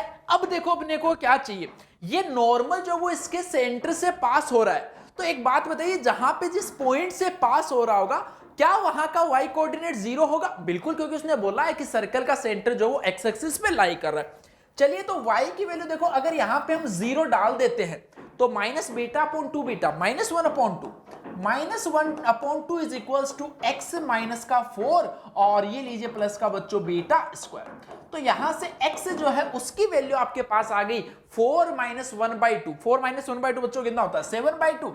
7/2 माइनस का बीटा स्क्वायर, ये आपके पास में सेंटर आ गया। चलिए अब देखो नेक्स्ट स्लाइड पे मैं इसको सोल्व करते हैं फिर से एक बार मैं सिचुएशन ड्रॉ कर दूं बेटा, सिचुएशन ड्रॉ कर देता हूं ताकि साथ साथ में तुम्हें दिखता रहे, सारी चीजें आपके सामने रहेंगी तो आप जल्दी बच्चों उस चीज को कैच कर पाओगे। ये एक पैराबोला था आपके पास में, इस पैराबोला में हमने बोला कि एक सर्कल है। अब देखो एक चीज समझना कि जो सर्कल हम ड्रॉ कर रहे हैं वो ऐसा जरूरी नहीं है कि वाई एक्सिस को टच करे, बट हाँ ये जरूरी है कि वो उसको कट तो नहीं कर सकता। टच करे ना करे वो बाद की बात है, उस पर हम बात नहीं कर रहे हैं। ये पॉइंट था 4 माइनस का बीटा स्क्वायर कोमा बीटा, ये अपने पास में इसका सेंटर आ चुका है, ये अपने पास में इसका सेंटर आ चुका है, ठीक है। वो सेंटर कितना है वो हमने भी फाइंड किया, 7/2 माइनस में बीटा स्क्वायर, 7/2 माइनस का बीटा स्क्वायर कोमा 0 सेंटर है। सेंटर को हम कुछ भी बोल देते हैं भाई, सी बोल देते हैं एक बार के लिए, ठीक है। सेंटर को हमने सी बोल दिया, इस पॉइंट को पी बोल देते हैं। तो इसकी जो रेडियस है, रेडियस बच्चों किसके इक्वल होगी? पीसी के इक्वल होगी। चलिए हम रेडियस पहले इसके एक बार फाइंड करके देखते हैं कि भाई रेडियस का क्या माहौल है ना। चलिए यहां पे देखो 4 माइनस का 7/2 कितना होगा? 1/2, उसका स्क्वायर किया तो 1/4, और ये आ गया आपके पास में प्लस का बीटा स्क्वायर। अब हमने क्या बोला था कि वो सर्कल जो है वो कैसा होना चाहिए? सबसे बड़ा सर्कल। सबसे बड़े सर्कल का मतलब क्या है कि उसकी रेडियस जो वो सबसे बड़ी होनी चाहिए। तो बीटा जो है वो अपने पास में मैक्सिमम होना चाहिए, बीटा मस्ट बी मैक्सिमम। अब बीटा मैक्सिमम, बीटा का स्क्वायर तो इनफाइनाइट हो सकता है ना, ऐसा नहीं, बीटा बच्चों मैक्सिमम चाहिए। उसके लिए अब देखो अपने पास में और क्या कंडीशंस है, उनकी हेल्प लेंगे हम, यस और नो। तो क्या क्या चीजें अपने पास में और हैं उनके बारे में हम थोड़ा सा सोच लेते हैं ना। चलिए भाई थोड़ा सा सोच लेते हैं बीटा जो वो और, अच्छा देखो जो हम बात कर रहे हैं कि चीजें सोच लेते हैं तो वही चीजें हम सोच रहे हैं यहाँ पे। एक बात बताइए बेटा, यहाँ पे अगर मैं इस ओरिजिन को ओ बोल देता हूं तो हमने क्या बोला कि सर्कल जो वो कभी भी इसको कट नहीं कर सकता। सर्कल जो है वो वाई एक्सिस को कट नहीं कर सकता। ज्यादा से ज्यादा आपके पास में इस टाइप की पॉसिबिलिटी हो सकती है, ये हो सकता है, ये हो सकता है, ये हो सकता है मैक्सिमम।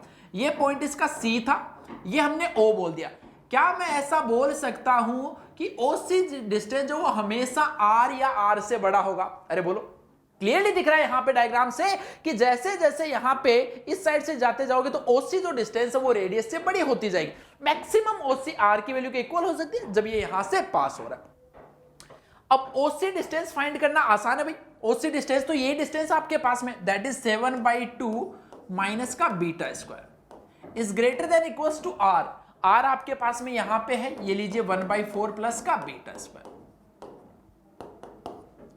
चलिए सॉरी इसका अंडर रूट भी था भाई, अंडर रूट भी था। अब ये एक इनइक्वालिटी बल्कि सोल्व करने के लिए वही स्क्वायरिंग करना पड़ेगा, बहुत लंबी कैलकुलेशन है बेटा। बीटा की पावर 4 माइनस का 7 बीटा स्क्वायर प्लस का 49 divided by 4 is greater than equals to beta square plus का 1/4। चलिए और इसको सिंप्लीफाई करते हैं। बीटा की पावर 4 माइनस 8 बीटा स्क्वायर, ये इधर आया तो 48/4 यानी 12 is greater than equals to 0। इसके क्या देखो एक बार जरा फैक्टर हो रहे हैं, 6 और 2 हो जाएंगे तो बीटा स्क्वायर माइनस में 2 इंटू में बीटा स्क्वायर माइनस में 6 is greater than equals to 0। एक तो भाई कंडीशन अपने पास में ये आ गई, इसको हम एक बार कुछ इक्वेशन नंबर 1 बोल देते हैं। और अपने को क्या पता है?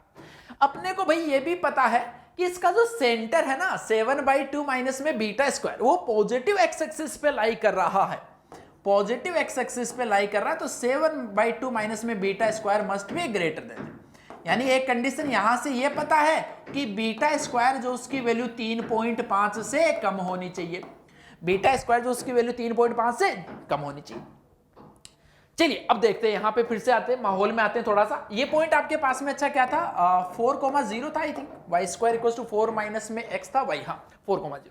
चलिए अब फिर से माहौल में आते हैं। इसके अकॉर्डिंग इसका सॉल्यूशन तो आपको पता है भाई, इसका सॉल्यूशन जो वो क्या है, beta square is less than equals to 2 और beta square is greater than equals to 6।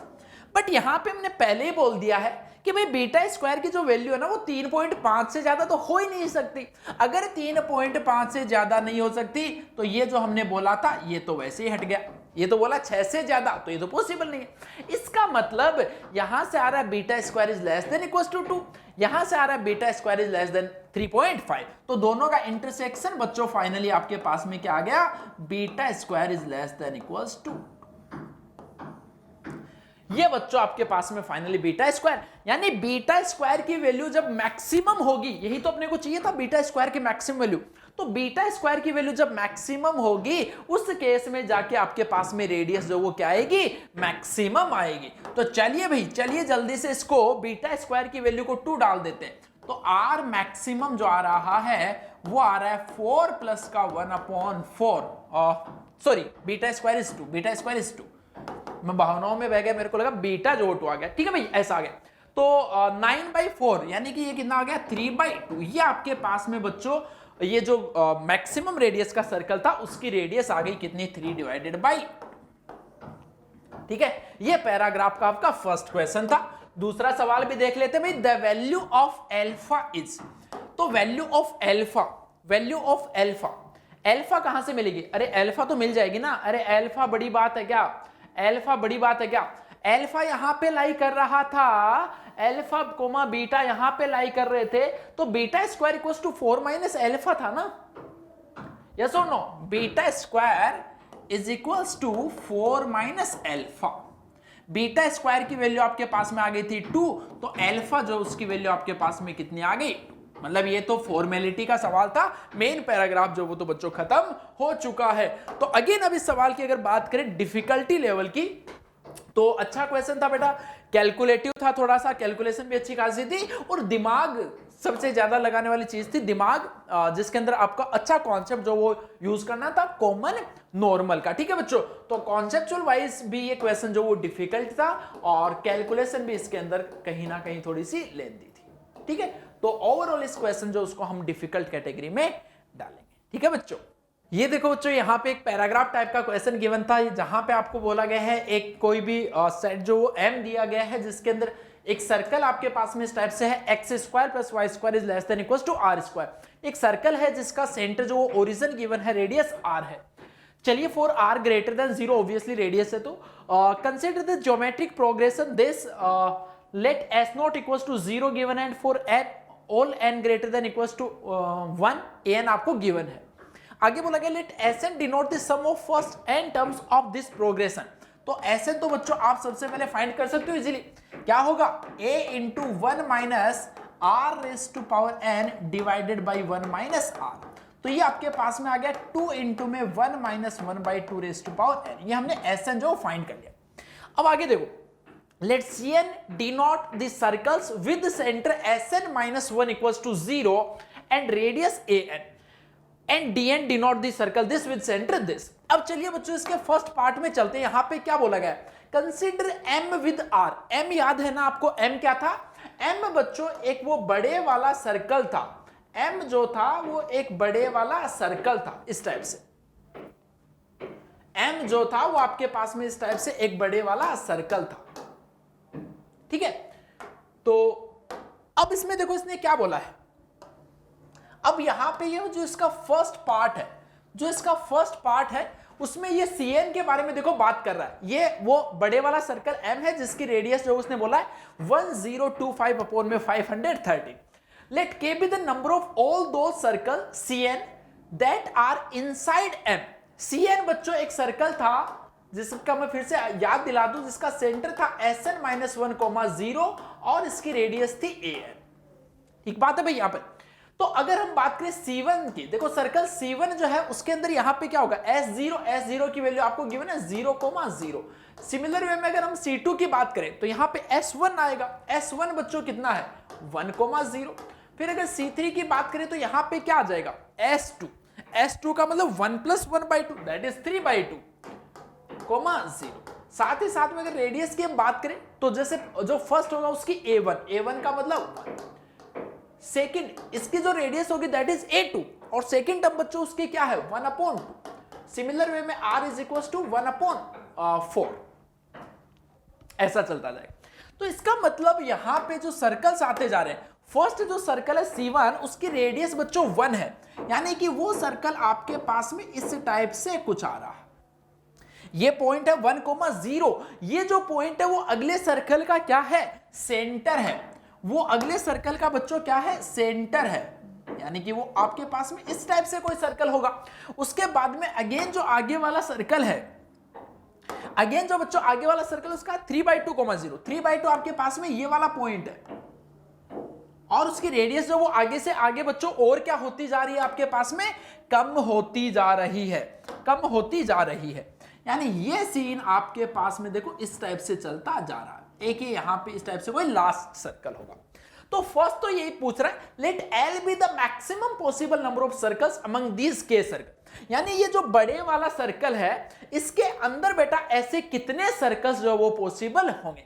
तो देखो बच्चों, कोई भी आपके पास में सपोज हमने एक बार के लिए मान लिया कि n सर्कल्स जो वो यहां पे पॉसिबल होंगे, तो देखो जो लास्ट वाला सर्कल होगा इसको हमने क्या बोला, CNH सर्कल है, और इसका सेंटर बच्चों क्या है, SN-1,0। तो अगर देखो मैं यहां से यहां तक की बात करूं तो वो SN-1 है, साथ ही साथ में इसकी जो रेडियस है, इसकी रेडियस बच्चों हमने को कितनी बोली है, AN। यानी कि जो पूरी डिस्टेंस आपके पास में है, ये जो पूरी डिस्टेंस है वो बच्चों कितनी आ रही है, वो आ रही है SN-1। डिस्टेंस कितनी आ रही है, SN-1, और इसकी रेडियस AN थी, तो SN-1 प्लस AN, ये क्या आ गई, इसकी डिस्टेंस आ गई। तो ये डिस्टेंस जो वो क्या होगी, हमेशा लेस देन होगी किससे, अगर ये इसके अंदर लाई करेगा तो इससे ये कम होनी चाहिए, यानी कि 1025 अपॉन में 513 से कम होनी। अब यहां से बच्चों n जो है वो आप फाइंड कर लीजिए। SN आपके पास में आया था 2 इंटू में 1 minus 1/2 raise to power n, plus में AN आपके पास में था 1/2 रेज, सॉरी SN-1 है, तो SN-1 के लिए यहां पे n की जगह n-1, AN आपके पास में था बच्चों 2 रेज टू पावर, ये इज लेस देन 1025 अपॉन में 513। ठीक है, तो maximum possible of number of circles find करना है, इसका मतलब n की मैक्सिमम वैल्यू फाइंड करनी है। तो ये देखो यहां पे आ गया 2, इसकी कैलकुलेशन क्या है कि अपने को बहुत ही अच्छे से थोड़ी सी ढंग से आनी चाहिए। ये यहां पे आ गया 1/2 रेज टू पावर n-1, और ये लीजिए बच्चों 1 अपॉन में 2 raise to power n-1, 1025 upon में 530। चलिए इन दोनों से आप बच्चों, सॉरी यहां पे ये क्या आएगा, n-2 आएगा, n-2, 2 माइनस में यहां पे देखो फिर से हम अगर 1/2 की पावर n-2 बाहर ले लें तो अंदर क्या बचेगा, 1 बचेगा, और यहां पे आपके पास में क्या आएगा, 1/2 की पावर n-1 था, 1/2 बनेगा, इज लेस देन 1025 अपॉन में 530। तो ये देखो जरा कितना बन गया आपके पास में, 3/2 बन गया बच्चों, 3/2, 1 प्लस में 1/2, 3/2, यानी 2 माइनस में 3 था, और यहां पे आ गया 1/2 की पावर 2 था, एक 2 था, तो 1/2 से मल्टीप्लाई होगा तो ये बन गया n-1 is less then 1025 upon में 530। ठीक है भाई यहां तक। अब देखो n जो है उसकी यहां पे क्या चाहिए, आपको मैक्सिमम वैल्यू चाहिए, तो 1/2 ये देखो कितना बनेगा, इस चीज को अपने को चेक करना है, इस चीज को अपने को चेक करना है कि कितना बनेगा। n की मैक्सिमम वैल्यू जो यहां पे देखो 10 हो सकती है, n जब 10 लेंगे तो ये कितना आ रहा है, 2 माइनस में 3 इंटू 1 अपॉन में 512। इसका आइडिया कहां से लग रहा है, बेसिकली यहीं से आइडिया लग रहा है, आपके पास में 2 रेज टू पावर 9 जो 512 होता है। अब देखो अगर इसको यहां पे हम मल्टीप्लाई करते हैं तो ऑब्वियस सी बात है वो इससे कम ही आएगा आपके पास में, चेक कर लो जरा। जैसे ही हम इससे आगे जाएंगे, अगर हमने पावर 10 कर दी तो आगे वाला नंबर और छोटा हो जाएगा, अगर छोटा हो गया तो ओवरऑल नंबर जो बच्चों आपके पास में क्या हो जाएगा, बढ़ जाएगा। तो इसका मतलब यहां से हम क्या बोल सकते हैं कि n जो है उसकी वैल्यू आपके पास में आगे बच्चों 10, और n की जितनी मैक्सिमम वैल्यू होगी उतने ही क्या आएंगे, नंबर ऑफ सर्कल्स, यानी k जो है उसकी वैल्यू आपके पास में आ चुकी है कितनी, 10। अरे बोलो भाई क्लियर है क्या फंडा। ठीक है, इतनी चीज यहां पे ये हमने SN-1 इसका कॉन्सेप्ट हमने बेसिकली ये जो वो यहां पे यूज कर लिया। तो k की वैल्यू आगे 10। अब देखो आगे इसने सवाल में एक चीज और पूछी, इतने में ही इसका मन नहीं भरा है, एक चीज और भी पूछी है इसने। आगे पूछा let L be the maximum possible number of circles among these k circles such that no two circles intersect. ये देखो यहां पे ऐसी सिचुएशन थी, तो S1 और S2 जो वो तो इंटरसेक्ट कर रहे हैं, बट S1 और S3 इंटरसेक्ट नहीं कर रहे। तो देखो हम दो पेयर ले सकते हैं, S1 S3 S5 S7 S9, या फिर S2 S4 S6 S8 या S10। तो यहां से देखोगे तब भी 5 आएंगे, यहां से देखोगे तब भी 5। अब हम ऐसा भी कर सकते हैं सिर्फ और सिर्फ S1 S5, बट अपने को तो मैक्सिमम चाहिए। तो मैक्सिमम जो वो बच्चों कितने सर्कल आ सकते हैं? 5 सर्कल, जो कि एक दूसरे को इंटरसेक्ट नहीं करेंगे। तो K की वैल्यू 10 आई थी, और L जो यहां से बच्चों आपके पास में कितना आ जाएगा? 5। अब देख लो, फर्स्ट ऑप्शन बोल रहा है K प्लस में 2L, यानी 10 प्लस 10, गलत बोल रहा है। सेकंड बोल रहा है 2K प्लस L, यानी कि 20 25, ये भी गलत बोल रहा है। अगला 2K प्लस में 3L, यानी 20 प्लस में, ये भी गलत बोल रहा है। लास्ट 3K यानी 30 प्लस में 10, यानी ये ऑप्शन जो वो क्या हो जाएगा बच्चों? इसका करेक्ट आंसर। ठीक है, मजेदार सवाल था भाई, काफी लेंदी कैलकुलेशन है। चलिए, इसी का अभी खत्म नहीं हुआ, इसी पैराग्राफ का एक पार्ट और है। अगला, consider M with R is equal to. अब इस बार इसने जो सर्कल है उसकी रेडियस बड़ी ही अजीबोगरीब सी रेडियस दी है। Then the number of all दो सर्कल्स dn। अच्छा, dn के बारे में बच्चों सवाल में गिवन था कि dn आपके पास में एक ऐसा सर्कल है जिसका सेंटर है Sn माइनस ये वाला, और इसकी रेडियस है an। चेक कर लेते एक बार, यही था ना, और radius dn denote the circle with centre Sn minus 1 and radius an। ठीक है भाई, यही था। तो अब इसका मतलब देखो यहां पे क्या हो रहा है, इसका x कोऑर्डिनेट और y कोऑर्डिनेट जो इक्वल है। सिचुएशन समझना बेटा, पहले से सिचुएशन समझना पहले। सर्कल M, ये सर्कल आपके पास में वापस से M सर्कल हो गया। यहां पे x और y कोऑर्डिनेट जो बच्चों क्या है? सेम है। x और y कोऑर्डिनेट सेम है, तो इसका मतलब क्या होगा कि जो dn है, जो dn टाइप के सर्कल है, वो line y is equal to x पे लाई करेंगे। यस और नो? तो जो भी आपके पास में DNH सर्कल होगा, जो भी आपके पास में बच्चों DNH सर्कल होगा, वो इस टाइप से यहां पे कुछ होगा। यहां पे अपने को फाइंड क्या करना है? कितने मैक्सिमम सर्कल्स हो। तो लास्ट वाला सर्कल वही होगा जो कि बाहर नहीं होना चाहिए। तो यहां पे देखो, इसका जो रेडियस है, सॉरी इसका जो सेंटर है वो है Sn माइनस 1 Sn माइनस 1, ये आपके पास में है 0,0। तो यहां से ये जो टोटल डिस्टेंस है, ये देखो बच्चों ध्यान से, ओरिजिन से लेके डिस्टेंस क्या होगी? Under root x1 minus x2 का होल स्क्वायर प्लस में y1 माइनस y2। तो ये आ गया बेटा √2 Sn माइनस 1, और ये आपके पास में सर्कल की रेडियस है, वो आपको an के इक्वल गिवन। तो यहां से लेके ये जो टोटल डिस्टेंस है, that is √2 Sn minus 1 plus में an, ये टोटल डिस्टेंस है। ये बच्चों ये जो बड़े वाला सर्कल है, इसकी रेडियस से क्या होना चाहिए? कम होना चाहिए, या फिर क्या हो सकता है? उसके इक्वल हो सकता है। तो is less than equals to, और रेडियस जो थी वो उसकी बड़ी भयानक सी जो लिखी है 2⁻199 माइनस में 1 इंटू में √2 डिवाइडेड बाई 2⁻190।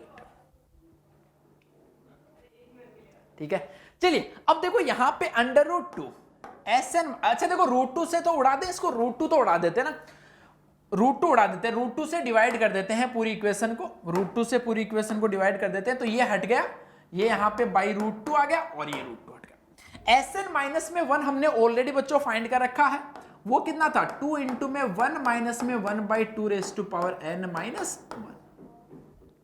an जो है वो भी हमने फाइंड कर रखा था, कितना आया था? an तो ऑलरेडी क्वेश्चन में वैसे गिवन था, 1/2n माइनस 1, और ये लीजिए 1/√2।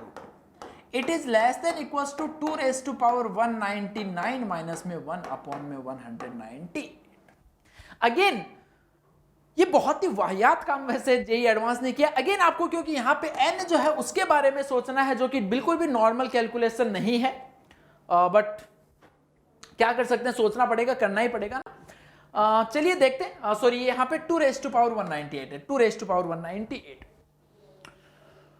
चलिए क्या किया जाए अब इसके बारे में थोड़ा सा और कुछ, और क्या कर सकते हैं यहां पे?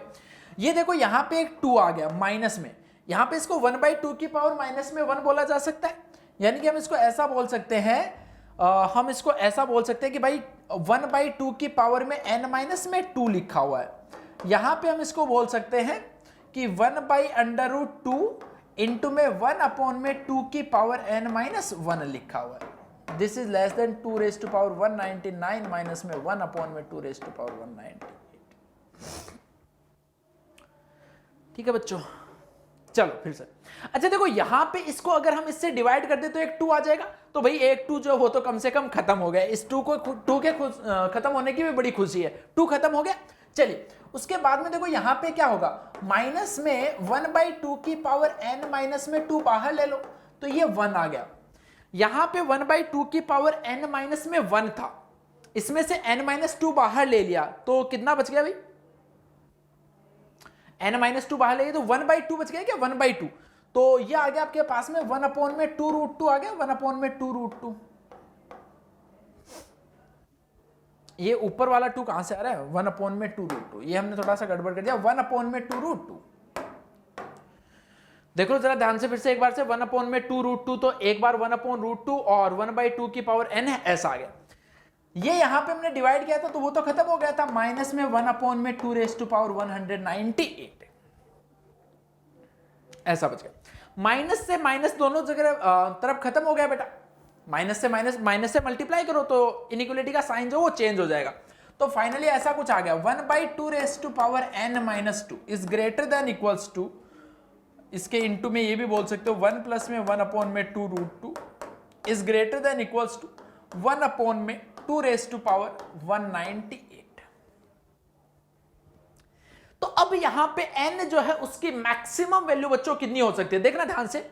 ये यहां पे कितना होना चाहिए, यहां पे n जो वो मैक्सिमम कितना तक जा सकता है। n अगर मान लो कि जैसे 1/2 की पावर 198 लिखा हुआ, ये तो बहुत छोटा सा नंबर है, 1 के अप्रोक्स आसपास मान लो, तो ओवरऑल जो कंपैरिजन है वो यहीं से चलेगा।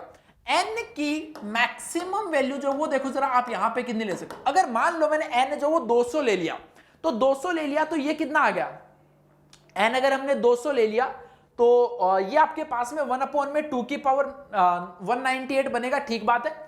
और इसके साथ में जो नंबर है वो कितना आ रहा है, इसके साथ वाला नंबर जो आ रहा है वो 1 से तो बड़ा ही है, तो ये चीज ठीक है। अगर फिर इसके बाद में जाएंगे, इसके और आगे जाएंगे तो फिर वो गड़बड़ हो जाएगा। 1/2 देख लो एक बार जरा, इसको 198 हम ले सकते हैं क्या, चेक करो एक बार जरा फिर से, थोड़ा कैलकुलेशन चेक करो। हमने ठीक बोला है क्या चीजें, कैलकुलेशन बेटा एक बार फिर से फटाफट से चेक कर लेते हैं। देखो SN माइनस में √2 SN-1 होगी ये डिस्टेंस, है ना, और प्लस का AN था, ये हमने बोला था कि ये जो इसकी रेडियस थी इससे कम या इसके इक्वल होगा, 2 रेज टू पावर √2 से हमने डिवाइड कर दिया था।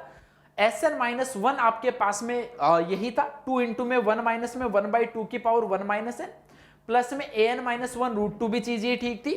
फिर यहां पे हमने इसको मल्टीप्लाई किया तो इसको हम 1/2 की पावर -1 लिख सकते हैं, ऐसा आ गया। यहां पे 1 अपॉन √2 2 की पावर n-1 लिख सकते हैं, इसको हमने ऐसे का ऐसा लिख दिया, ठीक है भाई यहां तक।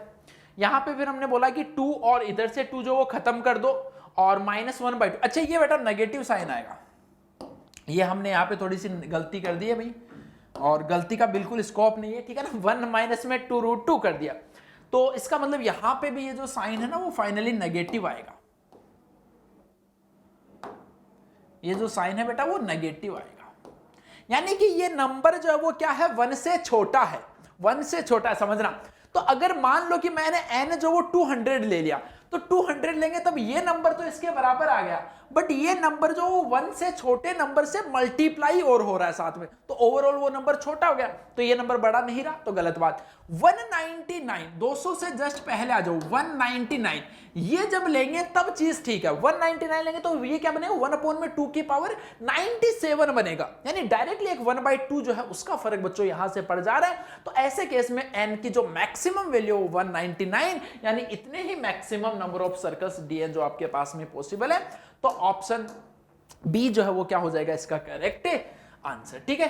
तो अगेन यार ये क्वेश्चन जो है वो भी नोट आउट डिफिकल्ट क्वेश्चन है, और जेई एडवांस में मतलब ऐसे सवाल पूछे जाना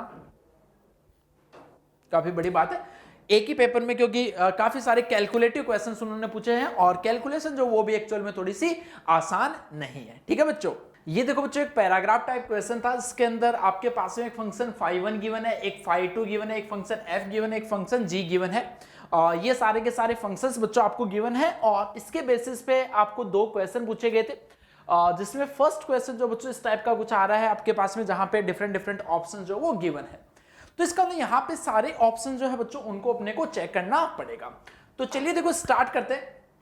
सबसे पहले तो जो आपके पास में एक इंटीग्रेशन वाला पार्ट है उसको सोल्व कर लेते हैं ना। इंटीग्रेशन वाला जो पार्ट है उसको बच्चों हम एक बार के लिए सोल्व कर लेते हैं।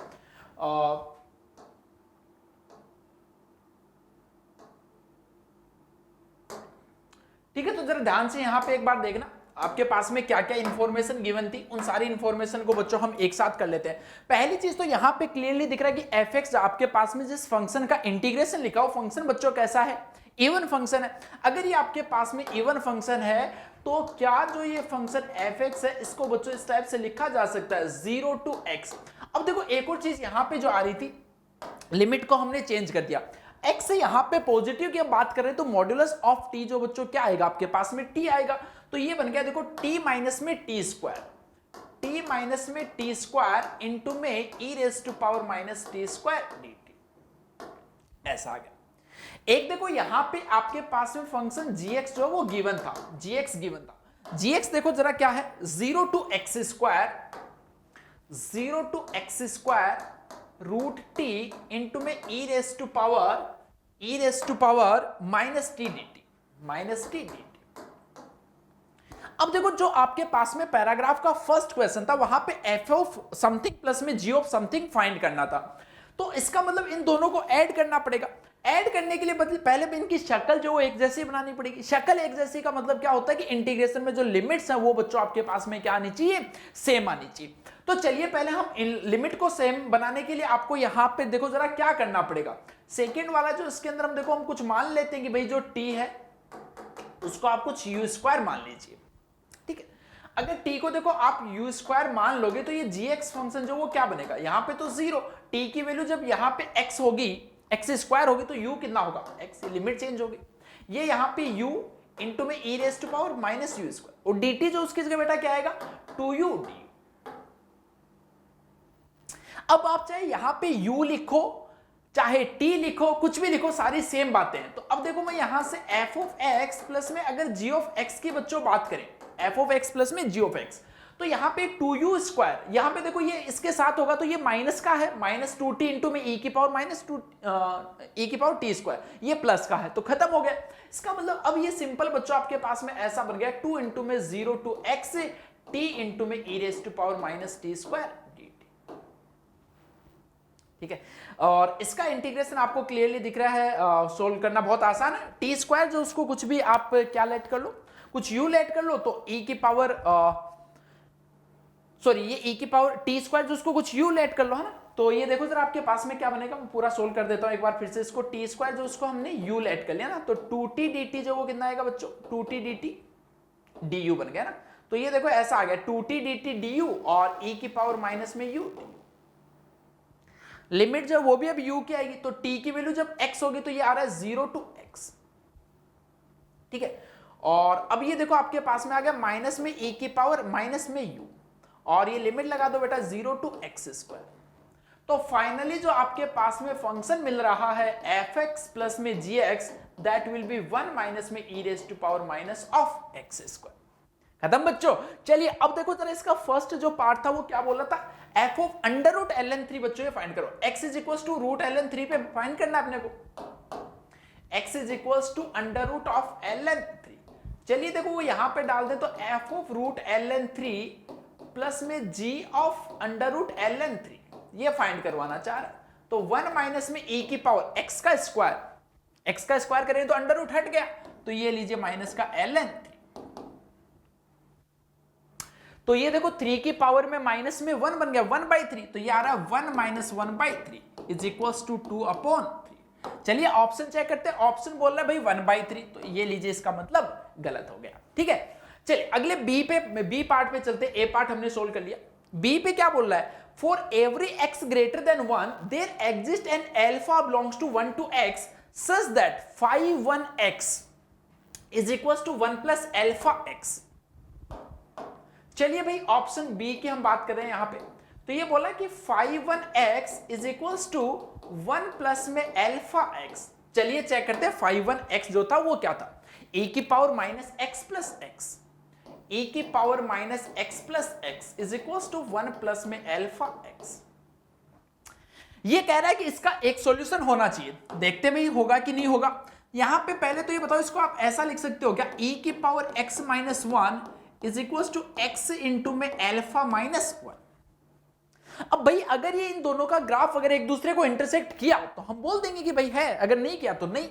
चलिए e की पावर माइनस एक्स माइनस 1, इसका ग्राफ आपके पास में इस टाइप से कुछ बनेगा। दूसरा x इंटू में अल्फा माइनस 1, तो यहां पे बेटा अल्फा माइनस 1 के बारे में आपको सोचना कि अल्फा जो वो आपको कैसा गिवन है। अल्फा के बारे में देखो क्या बोला गया सॉरी, अल्फा 1 से बड़ा है, 1 to x इसका 1 से बड़ा है। तो अगर अल्फा की वैल्यू आपके पास में 1 से बड़ी है तो ये हमेशा पॉजिटिव होगा। तो अगर इसका स्लोप पॉजिटिव है, अगर इसका स्लोप पॉजिटिव है तो इस टाइप से आएगा।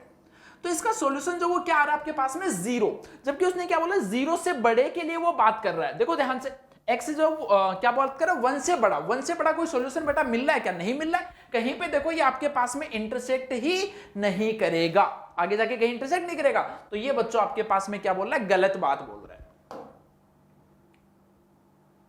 ठीक है, गलत बात बोल रहा है। तो ऑप्शन बी जो वो भी क्या हो गया, इनकरेक्ट।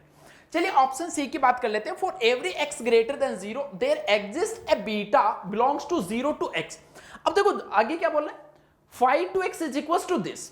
तो यहां पे वापस आ जाओ फिर से।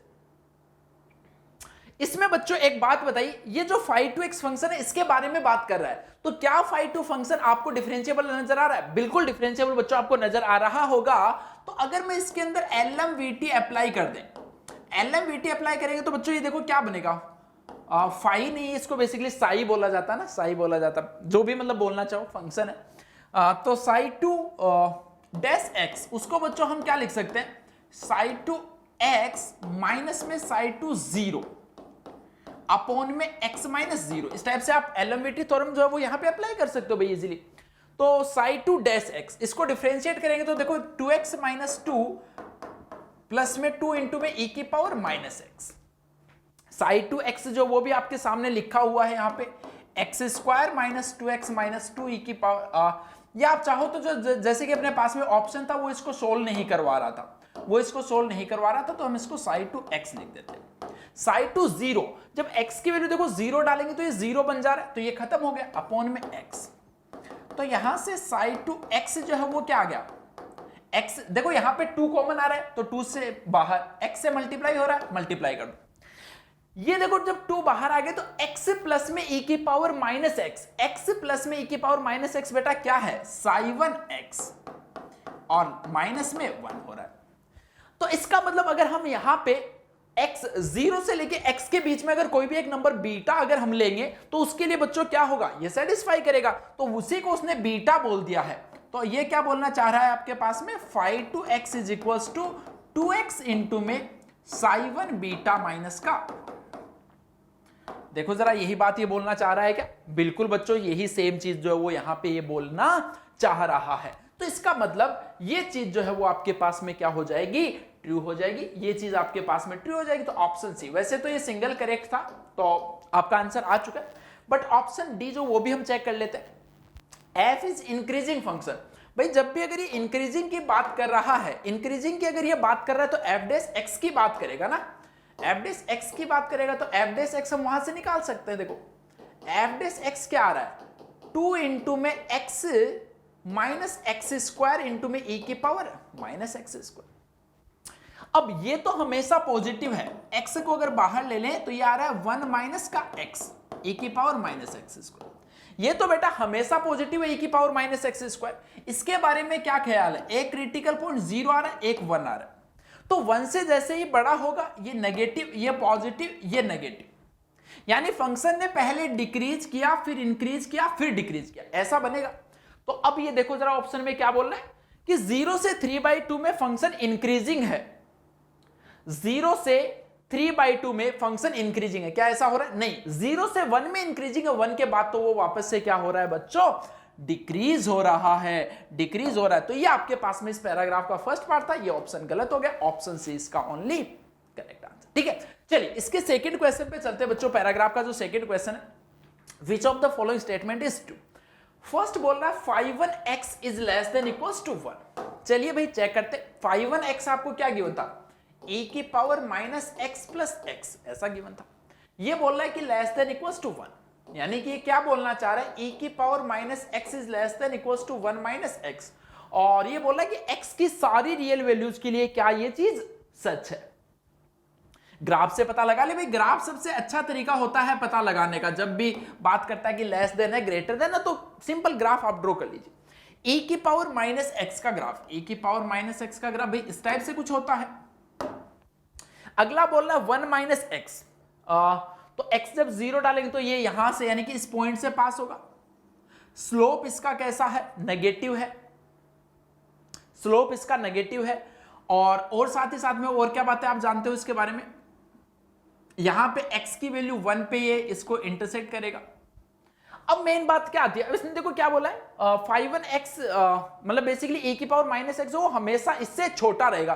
तो ये बात तो यार वैसे ही गलत होगी, ये बात तो वैसे ही गलत होगी। देखो ऐसा इसका कुछ ग्राफ बनेगा आपके पास है, तो हमेशा, और ये क्या बोला, x ग्रेटर देन 0 के लिए बोल रहा है, तो x ग्रेटर देन 0 के लिए तो ये वैसे ही आपके पास में क्या हो गया, सिर्फ इधर वाले की तो अपने को बात ही नहीं करनी, x पॉजिटिव की अपने को बात करनी है। तो वहां पे तो क्लियरली दिख रहा है कि भाई a की पावर माइनस एक्स वाला जो ग्राफ है वो बहुत टाइम तक ऊपर है, मतलब हमेशा ही ऊपर रहेगा। जैसे ये 1 के बाद ये तो नीचे चला जाएगा, तो ये वाला पार्ट जो पॉजिटिव रहेगा हमेशा, ये वाला पार्ट जो नेगेटिव को टेंड कर रहा है, तो नेगेटिव वाली चीज पॉजिटिव से कैसे बड़ी हो सकती, नहीं हो सकती। अगर नहीं हो सकती तो ऑप्शन 1 जो वो क्या हो गया, गलत हो गया। चलिए ऑप्शन 2 के बारे में बात कर लेते हैं। 5x is less than equals to 0, ये बोला कि 5x जो है वो नेगेटिव है x की सारी पॉजिटिव वैल्यूज के लिए। चलिए भाई चेक कर लेते हैं, इसको भी चेक कर लेते हैं। 5x ये है, ये क्या बोल रहा है, एक्स स्क्वायर माइनस का 2x माइनस का 2 इंटू में e की पावर माइनस एक्स प्लस 2। ये क्या बोल रहा है बच्चों, भाई ये कह रहा है कि लेस देन इक्वल्स टू ये 0 है। किसके लिए बात कर रहा है, x की पॉजिटिव वैल्यूज के लिए बात कर रहा है, x की पॉजिटिव वैल्यूज के लिए बात कर रहा है। चलिए तो x की अगर पॉजिटिव वैल्यूज के लिए बात कर रहा है तो चेक करते हैं सही बोल रहा है क्या, एक्स स्क्वायर माइनस में 2x प्लस में 2 है ना, ये बोल रहा है कि लेस देन है 2e की पावर माइनस एक्स। इसको हम इधर लेके आ गए। अब बेसिकली मेन चीज तो आपको क्या है, ग्राफ बनाना भाई, ग्राफ बनाना है। तो ये चीज क्या हमेशा ट्रू होगी, इसके बारे में आपको सोचना है, क्या ये चीज हमेशा ट्रू होगी। अब देखो ग्राफ बनाने के लिए थोड़ा सा वैसे तो आसान ग्राफ है, एक्स स्क्वायर माइनस में इसको आप क्या लिख सकते हो, ये लिखा जा सकता है x माइनस 1 का होल स्क्वायर प्लस में 1 is less than equals to 2 into e की पावर माइनस। ठीक है, तो 1 पे इसकी वैल्यू जो वो आपके पास में मिनिमम आएगी, यानी इसका ग्राफ जो इस टाइप से बनेगा। 0 पे इसकी वैल्यू है बेटा 2 और 1 पे इसकी वैल्यू मिनिमम आएगी, दैट इज ऐसा ग्राफ बनेगा। चलिए अब हम बात करते हैं सेकंड राइट हैंड साइड वाले ग्राफ की। तो राइट हैंड साइड में देखो आपके पास में क्या है, 2 इंटू में e की पावर माइनस एक्स, यानी x is equal to 0। x is equal to 0 पे बेटा क्या हो रहा है आपके पास में, इसकी वैल्यू जो 2 आ रही है, यानी यहीं से पास होगा। ठीक है, अब देखो जैसे जैसे x इनफाइनाइट को जाएगा तो ये तो श्योर है ना कि ये हमेशा किसको जाएगा, 0 को, जबकि जो राइट हैंड साइड वाली वैल्यू है वो तो हमेशा ऊपर है, ये नीचे आ रहा है। तो इसका मतलब ये तो चीज बच्चों वापस से क्या हो गई, गलत हो गई। अगर गलत हो गई तो यही आपसे ये पूछवाना चाह रहा था, इसका मतलब ऑप्शन 2 जो वो भी क्या होगा इसका इनकरेक्ट। क्लियर, काफी अच्छा बच्चों, मस्त क्वेश्चन है। चलिए अगला सवाल बोल रहा है कि fx is greater than equals to e की पावर 1 माइनस। अब देखो यहां पे ये जो चीजें कंपेयर करवाना चाह रहा है, हमने एक चीज फाइंड कर ली थी। क्या फाइंड कर ली थी बेटा, fx प्लस में जो gx था वो अपना क्या आया था, 1 माइनस में e की पावर माइनस का एक्स स्क्वायर। बता दो जरा आया था कि नहीं आया था। तो मैं क्या यहां से ऐसा बोल सकता हूं कि fx जो है वो 1 माइनस में e की पावर माइनस में एक्स स्क्वायर माइनस का gx आएगा। बोलो यस और नो। चलिए 1 माइनस में e की पावर माइनस में एक्स स्क्वायर माइनस में gx क्या था, gx चीज थी क्या, वो चेक कर लेते हैं एक बार। भाई gx आपके पास में ये फंक्शन था, तो देखो मैं रूट टी जो उसको तो वही रख रहा हूं, और e की पावर माइनस टी जो उसको एक्सपेंड कर दे रहे हैं। रूट टी था, e की पावर माइनस में t को हम एक्सपेंड कर देते ना, तो 1 प्लस में 1 माइनस का t आएगा यहां पे, 1 माइनस का t प्लस में टी स्क्वायर अपॉन में 2 फैक्टोरियल माइनस में t क्यूब अपॉन 3 फैक्टोरियल, और ये इस टाइप से चलता जाएगा। यहां पे इसकी बेटा जो लिमिट थी वो कितनी थी आपके पास में 0 to x स्क्वायर थी, 0 to x स्क्वायर। ये लीजिए ऐसा आ गया, ठीक बात।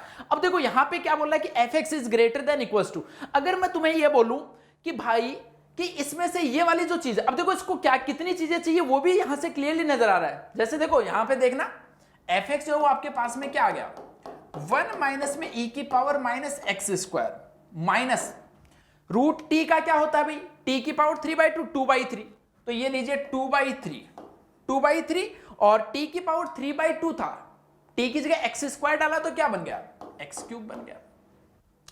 अगला देखो t की पावर में 3/2 है, 3/2 ऐड करेंगे तो 5/2 बनेगा, तो ये आएगा बच्चों प्लस का 2/5 और ये x की पावर 5 आपके पास आ गया। आगे वाला आपके पास में क्या रहेगा प्लस का कुछ रहेगा, प्लस का कुछ रहेगा, मतलब इस टाइप से आपके पास में चीजें जो चलती जाएगी। अब ऑप्शंस को अगर नजर मार ले, x की वैल्यू जो 0 से 1/2 है, 0 से 1/2 का मतलब बेटा क्या हो गया आपके पास में x जो थोड़ा सा बहुत छोटा आप इसको मान सकते हो। यहां पे देखो जो इतना पार्ट आपके पास में गिवन है 2/5 x की पावर 5 तक, यहीं तक आपके पास में क्या हो रहा है ये एक्सप्रेशन जो वो गिवन है। अरे बोलो ये सुनो, तो क्या यहां से आप इजीली कंपेयर कर पा रहे हो? अरे बोलो इजीली कंपेयर हो गया ये? देखो सिंपल है भाई, यहां पे क्या हो रहा है ये इतना पार्ट है, अब हम क्या बोल रहे हैं इसमें से क्या होगा आगे भी देखो कुछ ना कुछ पार्ट माइनस होता जा रहा है, यस और नो, आगे वाला जो पार्ट है वो भी कुछ ना कुछ तो आपके पास में क्या होता जा रहा है माइनस होता जा रहा है। तो हमेशा इस वाला जो पार्ट है ध्यान से समझना, आगे वाले पार्ट को अगर मान लो मैं एक बार के लिए हटा देता हूं, इसको हमने कुछ भी ये वाला पार्ट जो उसको हमने कुछ बोल दिया ए बोल दिया, तो ये आपके पास में इसको आप ऐसे का ऐसा लिख दो 1 माइनस में e की power minus X square minus में 2/3 एक्स क्यूब और ये लीजिए 2/5 एक्स की पावर 5 प्लस में a। अब अगर मैं a को हटा देता हूं, अगर बच्चों में a को हटा देता हूं तो ये ओवरऑल वैल्यू जो वो क्या हो जाएगी कम हो जाएगी, a जो वो पॉजिटिव आएगा कुछ ना कुछ, तो ओवरऑल वैल्यू कम होगी तो हम क्या बोलेंगे f(x) is less than equals to 1 minus में e की power minus X square minus 2/3 X cube plus में 2/5 x raise to power f(x) जो हमेशा इससे छोटा होगा, जबकि ये क्या कह रहा है f(x) इससे बड़ा होगा, यानी ये ऑप्शन जो वो भी आपके पास में क्या हो गया गलत हो गया। चलिए सिमिलर वे में बेटा ये जो लास्ट वाला है इसको ले लो यहीं से, ये तो देखो डायरेक्टली यहीं से स्टार्ट हो जाएगा आपका gx जो था वो ये था, यहां से स्टार्ट कर लो, ये gx था, यस और नो, तो ये इसी टाइप से आपके पास में चलता जाएगा चलता जाएगा। तो यहां पे जैसे हमने क्या किया कि लास्ट में जो कुछ ऐड हो रहा है उसको हमने हटा दिया था, तो ओवरऑल वैल्यू जो वो हमेशा क्या हो जाएगी कम हो जाएगी। तो अब यहां पे gx जो वो लेस देन इक्वल्स टू 1 वाली gx जो less than equals to this part वाली बात जो वो क्या बैठ जाएगी बच्चों सेट अपने पास में यहां पे बैठ जाएगी। तो ऑप्शन डी जो है वो क्या हो जाएगा आपके पास इसका करेक्ट आंसर, ठीक है। तो ये बच्चों एक पैराग्राफ टाइप का क्वेश्चन था, और अगर हम इसके बारे में बात करें कि भाई इस क्वेश्चन का लेवल कैसा था, तो यार ये वेरी वेरी डिफिकल्ट क्वेश्चन था, वेरी वेरी डिफिकल्ट क्वेश्चन था। इसके अंदर कॉन्सेप्चुअल वाइज भी ये क्वेश्चन डिफिकल्ट था, कैलकुलेशन भी इसकी डिफिकल्ट थी, हर एक ऑप्शन दोनों सवालों में हर एक ऑप्शन जो बच्चों आपको चेक करना पड़ रहा था, तो काफी ज्यादा टाइम टेकिंग क्वेश्चन ये आपके पास में गिवन था। ओके ये देखो बच्चों इस क्वेश्चन में आपके पास में क्या बोला गया था, number is chosen at random from the set 1 to 3 up to 2000, let p be the probability that the chosen number is a multiple of 3 or a multiple of 7। तो बेसिकली बच्चों जो 2000 नंबर्स हैं उनमें से आपको कोई भी एक नंबर जो है वो सेलेक्ट करना है और वो नंबर 3 से मल्टीपल होना चाहिए। तो सबसे पहले अगर हम मान लो कि एक बार को चेक करें कि सिर्फ और सिर्फ हम सिर्फ बात करें कि बच्चों 3 से डिविजिबल नंबर्स जो वो कौन कौन से होंगे, तो 3 6 9 12 ये इस टाइप से चलता जाएगा। जो लास्ट आपके पास में नंबर होगा जो कि 3 से डिविजिबल होगा, तो वो देखो कितना होगा 9 9 18 और 19, तो यहां पे 8 जो बच्चों होना चाहिए। क्लियर है चीज? तो अब ये देखो यहां पे सारे के सारे नंबर जो बच्चों क्या है 3 से डिविजिबल हैं, तो 3 से डिविजिबल की अगर हम टोटल नंबर्स की बात करें तो वो टोटल नंबर्स आपके पास में देखो बच्चों कितने होंगे, इजीली आप इनकी जो काउंटिंग है वो कर सकते हो ना, तो ये 666 ये इतने नंबर ऐसे होंगे जो 3 से डिविजिबल है। चलिए 7 से डिविजिबल की भी एक बार बात कर ले, तो वो कौन से होंगे 7 14 21 28 इस टाइप से चलते जाएंगे, और जो लास्ट नंबर होगा that is divisible by 7 that will B 1995, ये लास्ट नंबर होगा 2000 से छोटा जो कि 7 से डिविजिबल होगा। ठीक है, तो यहां पे देख सकते हो कि इन टोटल जो आपके पास में नंबर्स है वो कितने आ रहे हैं, तो इसको डिवाइड कर दो तो वो देखो आपके पास में बन रहा है 2, इधर 5 9 आएगा तो ये आ गया 8 और ये आ गए 285 नंबर्स ऐसे होंगे। अब बच्चों वो नंबर्स जो कि 3 से भी डिविजिबल हो रहे हैं और 7, क्योंकि उनको माइनस करना पड़ेगा, क्योंकि यहां पे बच्चों कुछ एक नंबर्स ऐसे भी होंगे ना जो कि दोनों जगह आपके पास में कॉमन आ रहे हैं, तो जो कि दोनों से डिविजिबल होंगे वो क्या आएंगे 21 42 63 एंड अगेन जो लास्ट नंबर होगा वो होगा बच्चों आपके पास में 995। इन सारे नंबर्स को अगर आप कैलकुलेट करोगे तो दैट विल बी 85। अब अगर मैं तुमसे पूछूं कि 3 से जितने डिविजिबल नंबर है उनको सेलेक्ट करने की प्रोबेबिलिटी आप फाइंड कीजिए, तो यानी उसको अगर हम एक बार के लिए P ऑफ 3 बोलते हैं तो that will B 666 divided by 2000, है ना, एक नंबर सेलेक्ट करना है।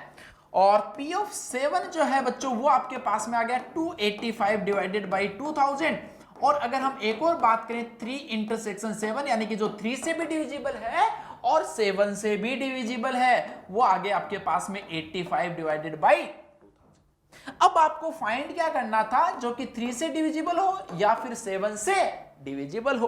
तो बच्चों इनको दोनों को ऐड कर दो माइनस ये, तो ऐड करेंगे तो देखो 1/2000 जो वो बाहर आ गया, ये बन गया 666 प्लस में 285 और ये लीजिए माइनस का 85।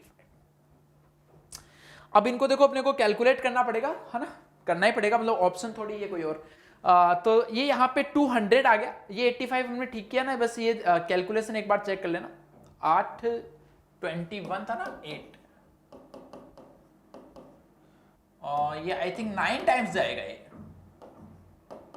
189, ये 95 होगा बेटा, ये होगा आपके पास में 95। ठीक है, तो यहां पे भी इसको 95 कर दीजिए, 95 कर दीजिए तो 285, ये कितना बचेगा 195 ये बच जाएगा ना, तो 666 और ये 195 सॉरी 190, तो ये आपके पास में आ रहा है 65 और यहां से आएगा बच्चों 8, तो 856 डिवाइडेड बाई 200, ये आपके पास में इसकी प्रोबेबिलिटी होगी यानी P की वैल्यू होगी।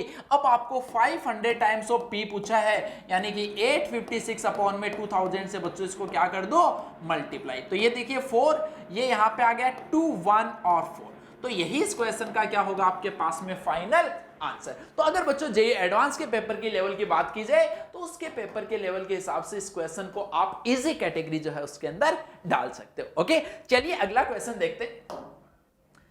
नेक्स्ट क्वेश्चन देखो बच्चों, आपके पास में एक प्यारा सा सवाल दिया है। Let E be the ellipse of this for any 3 distinct, एक इलिप्स बच्चों गिवन है और यहां पे बोला गया कि कोई भी 3 डिस्टिंक्ट पॉइंट है P Q and Q dash. चलिए एक इलिप्स फॉर्म कर लेते हैं, ये इस टाइप से आपके पास में बच्चों एक इलिप्स होगा। उसके बाद में यहां पे कोई भी 3 पॉइंट बच्चों आपको लेने, तो ये सपोज हमने यहां पे कोई एक पॉइंट P ले लिया, ये यहां पे कोई एक पॉइंट Q ले लिया और यहां पे बोल देते हैं बच्चों कोई भी एक पॉइंट Q डैश। आगे देखना, let MPQ be the mid point of the line segment joining P and Q, इनको ज्वाइन करने वाली जो आपके पास में लाइन है उसका बच्चों को इसने एक मिड पॉइंट बोला है जिसको इसने MPQ बोल दिया। आगे बढ़ो, MPQ dash B the mid point of the line segment joining P and Q dash, तो चलिए भाई ये P एंड Q डैश को ज्वाइन करना है, इसका मिड पॉइंट, इसको इसने क्या बोल दिया MPQ डैश, इस ट्रायंगल को हम ज्वाइन कर लेते हैं। अब आपको पूछा यहां से then the maximum possible value of the distance, ये यहां से बच्चों M, ये दोनों जो पॉइंट्स है मिड पॉइंट्स, इनके बीच की मैक्सिमम डिस्टेंस आपको फाइंड करनी है। तो एक्चुअली में ये क्वेश्चन जो है उसमें थोड़ा सा अगर आप दिमाग लगाना था तो बहुत आसान बच्चों ये क्वेश्चन जो हो बन जाना था। दिमाग देखो क्या लगाना है, इन दोनों पॉइंट को ज्वाइन कर दो, इनके बीच की डिस्टेंस। अब ये क्या है, यहां पे एक ट्रायंगल की प्रॉपर्टी बच्चों आपको पता होनी चाहिए, एक ट्रायंगल में अगर दो साइड के मिड पॉइंट को आप ज्वाइन कर देते हो तो दोनों को ज्वाइन करने वाली जो लाइन है वो थर्ड साइड के पैरेलल होती है और इसकी हाफ होती है। ये ट्रायंगल की बचपन से आपको प्रॉपर्टी जो 9th 10th क्लास में आपने पढ़ी होगी, अगर ये प्रॉपर्टी बच्चों आपको पता होती तो उसके बेसिस पे आप जो है वो इजीली यहां से क्या बोल सकते थे कि ये जो MPQ है और ये आपके पास में MPQ डैश, इन दोनों के बीच की जो डिस्टेंस है वो क्या होगी हाफ QQ डैश। अब ये आपको मैक्सिमम चाहिए, ये मैक्सिमम कब होगी जब QQ डैश जो वो मैक्सिमम होगी। तो QQ डैश क्या है, एक इलिप्स पे लाई करने वाले 2 पॉइंट्स हैं, तो एक इलिप्स पे बच्चों लाई करने वाले 2 पॉइंट्स के बीच की डिस्टेंस मैक्सिमम कब होगी? जब वो दोनों पॉइंट जो मेजर एक्सिस के एंड पॉइंट्स पे लाई करें, तभी तो होगी। और वो डिस्टेंस आपके पास में बच्चों कितनी होती है मेजर एक्सिस की लेंथ क्या आती है? 2a। यानी ये पी जो एम पी क्यू डैश है, इसके बीच की जो मैक्सिमम डिस्टेंस होगी that will be equals to a. बच्चों यहां से इजीली देख पा रहे हो ए जो है उसकी वैल्यू कितनी है यहाँ पे 4। तो ये लीजिए इस क्वेश्चन का फाइनल आंसर आ गया 4। तो इस क्वेश्चन को हम क्या बोलेंगे? काफी वेरी इजी क्वेश्चन बच्चों, ये जेईई एडवांस के अकॉर्डिंग पूछा गया था। ठीक है, चलिए इस पेपर का लास्ट क्वेश्चन सोल्व करते हैं। यहां पे देखो बच्चों एक डेफिनेट इंटीग्रेशन का क्वेश्चन है, और डेफिनेट इंटीग्रेशन में भी ग्रेटेस्ट इंटीजर आ रहा है। तो हमने बात हमेशा से आपको पता है कि जब भी इस टाइप का क्वेश्चन आता है सबसे पहले ग्रेटेस्ट इंटीजर जो है उसकी वैल्यू देखिए कहां कहां पे इंटीग्रल वैल्यू जो है वो आपको दे रहा है। चलिए सबसे पहले इसकी वैल्यू हम चेक करते हैं 1 कब देगा। तो 1 कब देगा बेटा? जब 10x अपॉन में x+1 जो है उसकी वैल्यू कितनी हो 1। तो यहां से x जो उसकी वैल्यू आ गई 1/9। यानी हम अगर बात करें i की, तो जब 0 से लेके x की वैल्यू 1/9 तक होगी, उस केस में ग्रेटेस्ट इंटीजर के अंदर जो पार्ट लिखा उसकी वैल्यू 0 से 1 होगी। और 0 से 1 का बेटा ग्रेटेस्ट इंटीजर कितना होता है? 0। अब आगे देखते हैं कि ये ग्रेटेस्ट इंटीजर जो वो 2 कब बनेगा। तो बेटा ग्रेटेस्ट इंटीजर 2 बनने का मतलब क्या है कि यहां पे जो वैल्यू है अंडर रूट के अंदर वाला पार्ट 10x अपॉन में x+1, वो बताइए जरा कितना होना चाहिए? 4। तभी तो उसका अंडर रूट 2 आएगा। उसका अंडर रूट 2 आएगा तो उसका ग्रेटेस्ट इंटीजर भी 2 होगा। यहां से देखो 10x is equals to 4x+4। तो x की वैल्यू यहां से आपके पास में कितनी आ गई? 2/3। यानी 1/9 से लेके 2/3 जाएंगे, तब ये ग्रेटेस्ट इंटीजर जो बेटा कहां से कहां तक होगा? 1 से 2, उसका ग्रेटेस्ट इंटीजर। चलिए आगे 2/3 से बढ़ते हैं। उसके बाद में ग्रेटेस्ट इंटीजर की वैल्यू 3 कब होगी? जब अंडर रूट के अंदर वाला पार्ट 9 बने। तो ये 9 कब बनेगा? देखो 10x अपॉन में x+1 इज इक्वल्स टू 9। तो ये लीजिए 10x is equals to 9x+9। यानी x की वैल्यू जब 9 होगी तब जाके ये कितना बनेगा? 9 और उसका ग्रेटेस्ट इंटीजर 3। सॉरी, उसका अंडर रूट आपके पास में 3 और ग्रेटेस्ट इंटीजर जो कितना आएगा? 2dx। और ऑब्वियस सी बात है कि जब 9 से 10 होगा तब वो 2 से थोड़ा सा 3 से थोड़ा सा बड़ा होगा। 3 से थोड़े से बड़े का ग्रेटेस्ट इंटीजर 3। ये लीजिए आपका सवाल जो बच्चों खत्म हो चुका है। 2/3 माइनस 1/9 प्लस में 2 इंटू में 9 माइनस का 2/3 प्लस में 3 इंटू में 10 माइनस 9। इसको चलिए कैलकुलेट कर देते। तो ये देखो 9 एलसीएम लेंगे तो 6 माइनस में 1 5/9 बनेगा। 5/9 ठीक है। 5/9 प्लस ये यहां पे देखो 27 माइनस 2 25 और ये 50 बन जाएगा 50/3।